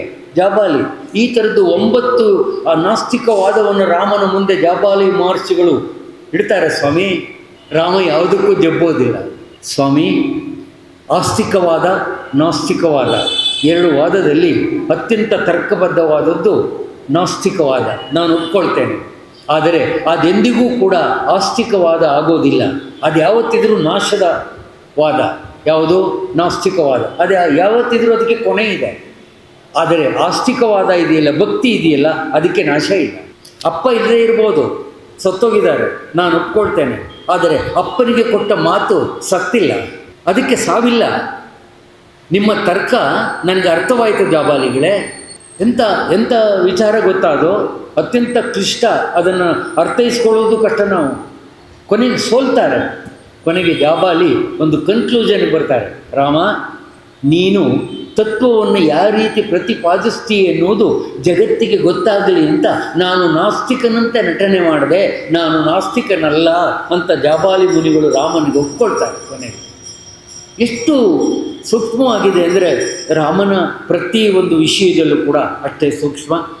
ಕೌಸಲ್ಯಾದೇವಿಯ ಅಂತ್ಯ ಸಂಸ್ಕಾರ ಅತ್ಯಂತ ಶಾಸ್ತ್ರಸಮ್ಮತವಾಗಿ ವಸಿಷ್ಠ ಇತ್ಯಾದಿ ಮಹರ್ಷಿಗಳ ಸಮ್ಮುಖದಲ್ಲಿ ವಿಧಿವತ್ತಾಗಿ ಕೌಸಲ್ಯ ಕ್ಷಾತ್ರ ಕುಲಕ್ಕೆ ಸಂಬಂಧಪಟ್ಟಂತೆ ಅವರ ಇದೊಂದು ಬಹಳ ಮುಖ್ಯ. ಮನುಷ್ಯ ಹುಟ್ಟುವಾಗ ಅವನಿಗೆಷ್ಟು ಜೋಪಾನ ಮಾಡ್ತೀವೋ, ಹುಟ್ಟುವಾಗ ಆ ಗರ್ಭಿಣಿಯಾದ ಸ್ತ್ರೀಯನ್ನು ನೋಡಿಕೊಳ್ಳುವ ಕ್ರಮ, ಅವಳ ಹೊಟ್ಟೆಯಿಂದ ಮಗು ಬಂದ ಮೇಲೆ ಅದನ್ನು ಶುಶ್ರೂಷೆ ಮಾಡುವ ಕ್ರಮ, ಮತ್ತು ಅದನ್ನು ಒಂದು ಹಂತಕ್ಕೆ ಬರುವವರಿಗೆ ಬೆಳೆಸುವವರಿಗೆ ಎಷ್ಟು ಶ್ರಮ ಪಡ್ತೀವೋ ಅಷ್ಟೇ ಶ್ರಮವನ್ನು ಒಬ್ಬ ವ್ಯಕ್ತಿ ಸತ್ತ ಗಳಿಗೆಯಿಂದ ಸಂಸ್ಕಾರ ಮಾಡುವವರಿಗೆ ಅನುಸರಿಸಬೇಕು ಅಂತ ಗರುಡ ಪುರಾಣ ಹೇಳಿ. ಸತ್ತೋಗಿದ್ದಾನೆ ಅಂತ ಏನೋ ಬಿಟ್ಬಿಡೋದಲ್ಲ. ಹುಟ್ಟುವಾಗ ಎಷ್ಟು ಮುತುವರ್ಜಿ ಇರುತ್ತೋ, ಹುಟ್ಟಿದ ಮಗುವಿಗೆ ಎಷ್ಟು ಮುತುವರ್ಜಿ ಕೊಡ್ತೀವೋ ಅಷ್ಟೇ ಮುತುವರ್ಜಿಯಲ್ಲಿ ಸತ್ತ ವ್ಯಕ್ತಿಗೂ ಕೂಡ ಸಂಸ್ಕಾರ ಮಾಡಬೇಕು. ಅದಕ್ಕೂ ಸಂಸ್ಕಾರ ಅಂತಾರೆ, ಇದಕ್ಕೂ ಸಂಸ್ಕಾರ ಅಂತಾರೆ. ಎರಡಕ್ಕೂ ಒಂದೇ. ಕ್ರಿಯೆ ವಿಧ ಬೇರೆ ಇರ್ಬೋದು, ಅದು ಒಳ್ಳೆಯದಿರ್ಬೋದು, ಇದು ಕೆಟ್ಟದ್ದಿರ್ಬೋದು, ವಿಧ ಮಾತ್ರ. ಆದರೆ ಹೆಸರು ಮಾತ್ರ ಎರಡಕ್ಕೂ. ಜನ್ಮ ಸಂಸ್ಕಾರ, ಅಂತ್ಯ ಸಂಸ್ಕಾರ, ಅದಕ್ಕೂ ಸಂಸ್ಕಾರ ಅಂತಾರೆ, ಇದಕ್ಕೂ ಸಂಸ್ಕಾರ ಅಂತಾರೆ. ಆದರೆ ಜನ್ಮ ಸಂಸ್ಕಾರ ಅಂದರೆ ಹುಟ್ಟು, ಅಂತ್ಯ ಸಂಸ್ಕಾರ ಅಂದರೆ ಅಂತ್ಯ ಸಂಸ್ಕಾರ ಅಂದರೆ ಕೊನೆ. ಆ ಗುಣಗಳಲ್ಲಿ ಮಾತ್ರ ವ್ಯತ್ಯಾಸವೇ ಹೊರತು ಅರ್ಥದಲ್ಲಿ ಒಂದೇ. ಸಂಸ್ಕಾರ ಅಂದರೆ ಅದೇ. ಅದನ್ನು ತಿಳ್ಕೊಳ್ಳೋದೇ ನಾವು ಬಹಳ ಸೂಕ್ಷ್ಮವಾಗುತ್ತೆ. ಸೂಕ್ಷ್ಮವಾಗಿ ಅರ್ಥ ಮಾಡ್ಕೊಳ್ಳೋದೇ ಅದು ನಮ್ಗೆ ಅರ್ಥವೂ ಆಗೋದಿಲ್ಲ ಅನ್ನೋದು ಎಲ್ರಿಗೂ ಗೊತ್ತಿದೆ. ರಾಮದೇವರಿಗೆ ಮತ್ತೊಂದು ನೋವು ಉಂಟಾದಂತಾಯಿತು. ರಾಮನ ತಾಯಿ ಕೌಸಲ್ಯ ಮೊಟ್ಟ ಮೊದಲು ದೇವತೆಗಳು ಸಿದ್ಧ ಮಾಡಿಕೊಟ್ಟ ಪಾಯಸದ ಅರ್ಧ ಭಾಗವನ್ನು ಕೌಸಲ್ಯಾದೇವಿಗೆ ಕೊಟ್ಟಿದ್ದರು ದಶರಥ. ಅರ್ಧ ಭಾಗವನ್ನು 2 ಭಾಗ ಮಾಡಿ ಕೌಸಲ್ಯಗೆ 1 ಭಾಗ, ಸುಮಿತ್ರೆಗೆ 1 ಭಾಗ ಕೊಟ್ಟರು ಅಂತ ಎಲ್ರಿಗೂ ಗೊತ್ತಿದೆ. ಆದರೆ ಕೌಸಲ್ಯಾದೇವಿ ಕೊಟ್ಟಂಥ ಪೂರ್ತಿಯ ಅರ್ಧ ಭಾಗದಲ್ಲಿ, ಪೂರ್ತಿಯ ಅರ್ಧ ಭಾಗ, ಒಂದು ಸ್ವಲ್ಪ ಭಾಗವನ್ನು ತಾನು ತೆಗೆದು ಸುಮಿತ್ರೆಗೆ ಕೊಡ್ತಾರೆ. ಕೊನೆಯಲ್ಲಿ ಕೈಕೆಯು ಕೂಡ ತನಗೆ ಕೊಟ್ಟಿದ್ದ ಕಾಲು ಭಾಗದಲ್ಲಿ ಅವಳಿಗೊತ್ತು ಕೊಡ್ತಾರೆ. ಸುಮಿತ್ರೆಗಾಗಿ ಇಟ್ಟಿದ್ದ ಪಾಯಸ ಸುಮಿತ್ರೆಗೆ ಸಿಗೋದಿಲ್ಲ. ಸಿಕ್ಕದೇ ಇದ್ದಂಥ ಸಂದರ್ಭ ಬಂದರಿಂದ ಇವರಿಬ್ಬರು ತಮ್ಮ ಪಾಲಿನ ಪಾಯಸದಲ್ಲಿ ಕೊಡಬೇಕಾಯಿತು. ಆದ್ದರಿಂದಲೇ ಈ ಮಕ್ಕಳುಗಳು ಎಲ್ಲರೂ ಹುಟ್ಟುವಾಗ ಒಂದೇ ಪಾಯಸದ ಅಂಶದಲ್ಲಿ ಇದ್ದಿದ್ದರಿಂದ ಹುಟ್ಟುವಾಗ ಒಂದೇ, ಮದುವೆ ಆಗುವಾಗ ಒಂದೇ, ಕಷ್ಟಪಡುವಾಗ ಒಂದೇ, ಅಂತ್ಯವನ್ನು ಅನುಭವಿಸುವಾಗಲೂ ಒಂದೇ ರೀತಿ ಹೋಗ್ತಾರೆ. ಇಡೀ ರಾಮಾಯಣದ ಉತ್ತರಾಖಂಡದಲ್ಲಿ ಕೌಸಲ್ಯೆ, ಕೈಕೆ, ಸುಮಿತ್ರೆ, ಲಕ್ಷ್ಮಣ, ವಸಿಷ್ಠ, ವಿಶ್ವಾಮಿತ್ರ, ಸುಮಂತ್ರ ರಾಮ ಎಲ್ಲರೂ ತಮ್ಮ ಅಂತ್ಯವನ್ನು ಕಾಣ್ತಾರೆ. ಉತ್ತರಾಖಂಡದ ನಮ್ಮ ಈ ಕಥಾಭಾಗದಲ್ಲೇ ಕೆಲವು ಜಾಗಕ್ಕೆ ಬೇರೆಯವರು ಬರ್ತಾರೆ, ಕೆಲವು ಜಾಗಕ್ಕೆ ಬೇರೆಯವರು ಬರೋದಿಲ್ಲ. ಲಕ್ಷ್ಮಣನ ಜಾಗಕ್ಕೆ ಇನ್ನೊಬ್ಬರು ಬರಲಿಲ್ಲ, ರಾಮನ ಜಾಗಕ್ಕೆ ಇನ್ನೊಬ್ಬ ಬರಲಿಲ್ಲ, ಸುಮಂತ್ರನ ಜಾಗಕ್ಕೆ ಇನ್ನೊಬ್ಬರು ಬಂದರು, ಅವನ ಮಗ. ವಸಿಷ್ಠರ ಜಾಗಕ್ಕೆ ಸುವಾಸಿಷ್ಠ ಬಂದರು, ವಿಶ್ವಾಮಿತ್ರರ ಜಾಗಕ್ಕೆ ಶುನಶ್ಶೇಪ ಬರ್ತಾನೆ. ಆದರೆ ಕೆಲವು ಜಾಗಗಳಿಗೆ ಒಬ್ಬೊಬ್ಬರೇ, ಇನ್ನೊಬ್ಬರು ಬರಲಿಕ್ಕಾಗಲಿಲ್ಲ, ಬರೋದೂ ಇಲ್ಲ, ಬರುವಂಥ ಸಾಧ್ಯತೆಗಳು ಕೂಡ ಅಲ್ಲಿ ಇರಲಿಲ್ಲ. ಇದನ್ನು ನಾವು ಸೂಕ್ಷ್ಮವಾಗಿ ನೋಡಿದಾಗ ನಮ್ಗೆ ಅರ್ಥವಾಗುತ್ತೆ. ರಾಮದೇವರಿಗೆ ಒಂದು ರೀತಿ ಮನಸ್ಸು ದುಃಖವಾಗಿದೆ, ಆದರೂ ಕೂಡ ದುಃಖವನ್ನು ಮನಸ್ಸಿನಲ್ಲೇ ತಡೆಕೊಂಡು ತಾವು ತಮ್ಮ ಜೀವನವನ್ನು ಸಲ್ಲಿಸುವಾಗ ಬಂದಿದ್ದಂಥ ನೆರೆಹೊರೆಯರಾದರು, ಆಪ್ತ ಮಿತ್ರರು ಎಲ್ಲರೂ ಕೂಡ ಒಂದು ದಿನ ಅಲ್ಲೇ ಇದ್ದು ರಾಮನಿಗೆ ಸಮಾಧಾನ ಮಾಡಿ ಮುಂದೆ ಹೋಗ್ತಾರೆ. ಮುಂದೆ ನಡೆಯಬಹುದಾದಂಥ ಅಪರಕರ್ಮ ಸೂತ್ರಶಾಸ್ತ್ರ ಹುಟ್ಟುವುದಕ್ಕೆ, ಮದುವೆ ಆಗುವುದಕ್ಕೆ, ಉಪನಯನವಾಗುವುದಕ್ಕೆ, ನಮ್ಮ ವೈಷ್ಣವ ಧರ್ಮದಲ್ಲಿ ಬರುವಂಥದ್ದು, ವೈಶ್ಯ ಧರ್ಮದಲ್ಲಿ ಬರುವಂಥ ಸಂಪ್ರದಾಯಗಳು ಇವೆಲ್ಲವನ್ನೂ ಕೂಡ ಒಂದೂ ಬಿಡದೆ ಆಚರಣೆ ಮಾಡಬೇಕು ಅಂತ ಶಾಸ್ತ್ರ ಹೇಳುತ್ತೆ. ಮಂತ್ರೋಪದೇಶ ಇರ್ಬೋದು, ಯಜ್ಞೋಪವೀತ ಧಾರಣೆ ಇರ್ಬೋದು, ಕಲ್ಯಾಣ ಇರ್ಬೋದು, ಮದುವೆ ಇವೆಲ್ಲವೂ ಕೂಡ ಶಾಸ್ತ್ರಸಮ್ಮತವಾಗಿ ನಡೆಯಬೇಕು, ವ್ಯತ್ಯಾಸವಾಗಿ ನಡೆಯಬಾರದು ಅಂತ ಹೇಳ್ತಾರೆ. ಅಂತ್ಯ ಸಂಸ್ಕಾರವೂ ಅಷ್ಟೇ, ಅದನ್ನೇ ಶ್ರಾದ್ದಾವಿಧಿ ಅಪರಕರ್ಮ ಸೂತ್ರ. ಇದು ನಾವು ಬೇರೆ ಈ ಕಾರ್ಯಕ್ರಮಗಳನ್ನು ಎಷ್ಟು ಶ್ರದ್ಧೆಯಿಂದ ಮಾಡ್ತೀವೋ ಅದಕ್ಕಿಂತ ಹೆಚ್ಚಿನ ಶ್ರದ್ಧೆಯಿಂದ ಶ್ರಾದ್ದವನ್ನು ಮಾಡಬೇಕು. ಶ್ರಾದ್ದ ಅಂದ್ರೇನು? ಶ್ರದ್ಧೆಯಿಂದ ಮಾಡುವಂಥ ಕಾರ್ಯ ಶ್ರಾದ್ದ. ಅಯ್ಯೋ ನಮ್ಮಪ್ಪ ಸತ್ತೋಗಿದ್ದಾನಲ್ಲಪ್ಪ, ನಾನು ಮಾಡಬೇಕಲ್ಲ, ಮಾಡಲೇಬೇಕು, ಅದು ನನ್ನ ಕರ್ತವ್ಯ ಮತ್ತು ಅದು ನನ್ನ ಧರ್ಮ ಅನ್ನುವ ಧರ್ಮ ವಿವೇಚನೆಯನ್ನು ನಾವು ಇಟ್ಟುಕೊಂಡು ಮಾಡಬೇಕು. ಆವಾಗಲೇ ಅದಕ್ಕೆ ಅರ್ಥ. ಇಲ್ಲದೇ ಇದ್ದರೆ ಅರ್ಥವೇ ಅದರಲ್ಲಿ ಇರೋದಿಲ್ಲ. ಸತ್ತ ದಿನದಿಂದ 13 ದಿನಗಳವರೆಗೆ ಅಪರಕರ್ಮ ಶಾಸ್ತ್ರವನ್ನು ವಸಿಷ್ಠರ ಆದೇಶದಂತೆ ಎಲ್ಲ ಋಷಿಗಳ ಸಮ್ಮುಖದಲ್ಲಿ ಅಯೋಧ್ಯೆಯಲ್ಲೇ ನಡೆಸಿದ್ದಾರೆ. 13ನೇ ದಿವಸ, 14ನೇ ದಿವಸ ಇಡೀ ಸಾಕೇತಪುರಿ ಎಂಬುದಾಗಿ ಕರೆಸಿಕೊಳ್ಳುವ ಅಯೋಧ್ಯೆಯ ಪ್ರತಿಯೊಬ್ಬ ಜನರಿಗೂ ಕೂಡ ಆಹ್ವಾನವನ್ನು ನೀಡಿದ್ದಾರೆ. ವೈಕುಂಠ ಸಮಾರಾಧನೆಗೆ ಆಹ್ವಾನ ಅಂತ ಹೇಳ್ತಾರೆ. ವೈಕುಂಠ ಸಮಾರಾಧನೆಗೆ ಅವತ್ತು ಆಹ್ವಾನ, ಅದರ ಇನ್ವಿಟೇಷನ್ ಮಾಡಿಸ್ಬೋದು. ಪ್ರತಿಯೊಬ್ಬರನ್ನೂ ಅದಕ್ಕೆ ನಾವು ಕರೆಯೋದು. ಯಾಕೆಂದರೆ ನಮ್ಮ ಮನೆಯಲ್ಲಿ ಅಗಲಿದ ನಮ್ಮ ತಂದೆಯವರನ್ನು ವೈಕುಂಠಕ್ಕೆ ಕಳಿಸ್ತಾ ಇದ್ದೇವೆ, ನೀವು ಬಂದು ಆಶೀರ್ವಾದ ಮಾಡಿ ಅಂತ ಬೇರೆಯವರನ್ನು, ಮಿತ್ರರನ್ನು, ಶತ್ರುಗಳನ್ನು, ಬಂಧುಗಳನ್ನು, ನೆಂಟರನ್ನು, ಇಷ್ಟರನ್ನು ಕರೀಬೋದು. ಮುಖ್ಯವಾಗಿ ವೈರಿಗಳನ್ನು ಕರೀಬೇಕಂತೆ ಗರುಡ ಪುರಾಣ ಹೇಳಿ. ನಮ್ಮ ಕಂಡ್ರೆ ಯಾರಿಗಾಗ್ತಾ ಇಲ್ವೋ ಅವ್ರನ್ನ ಬೇಕು ಅಂತಲೇ ವೈಕುಂಠ ಸಮಾರಾಧನೆ ಕರೀಬೇಕು. ಆಗ ನಮಗೆ ಅವರಿಗೆ ಬಾಂಧವ್ಯ ದೂರವಾಗಿದ್ದು ಆ ಒಂದು ನೆಪದಲ್ಲಿ ಬಾಂಧವ್ಯ ಬೆಸುಗೆ ಆಗುತ್ತೆ. ಶ್ರಾದ್ದ ಮಾಡಿಸುವಂಥ ಕಾರ್ಯ.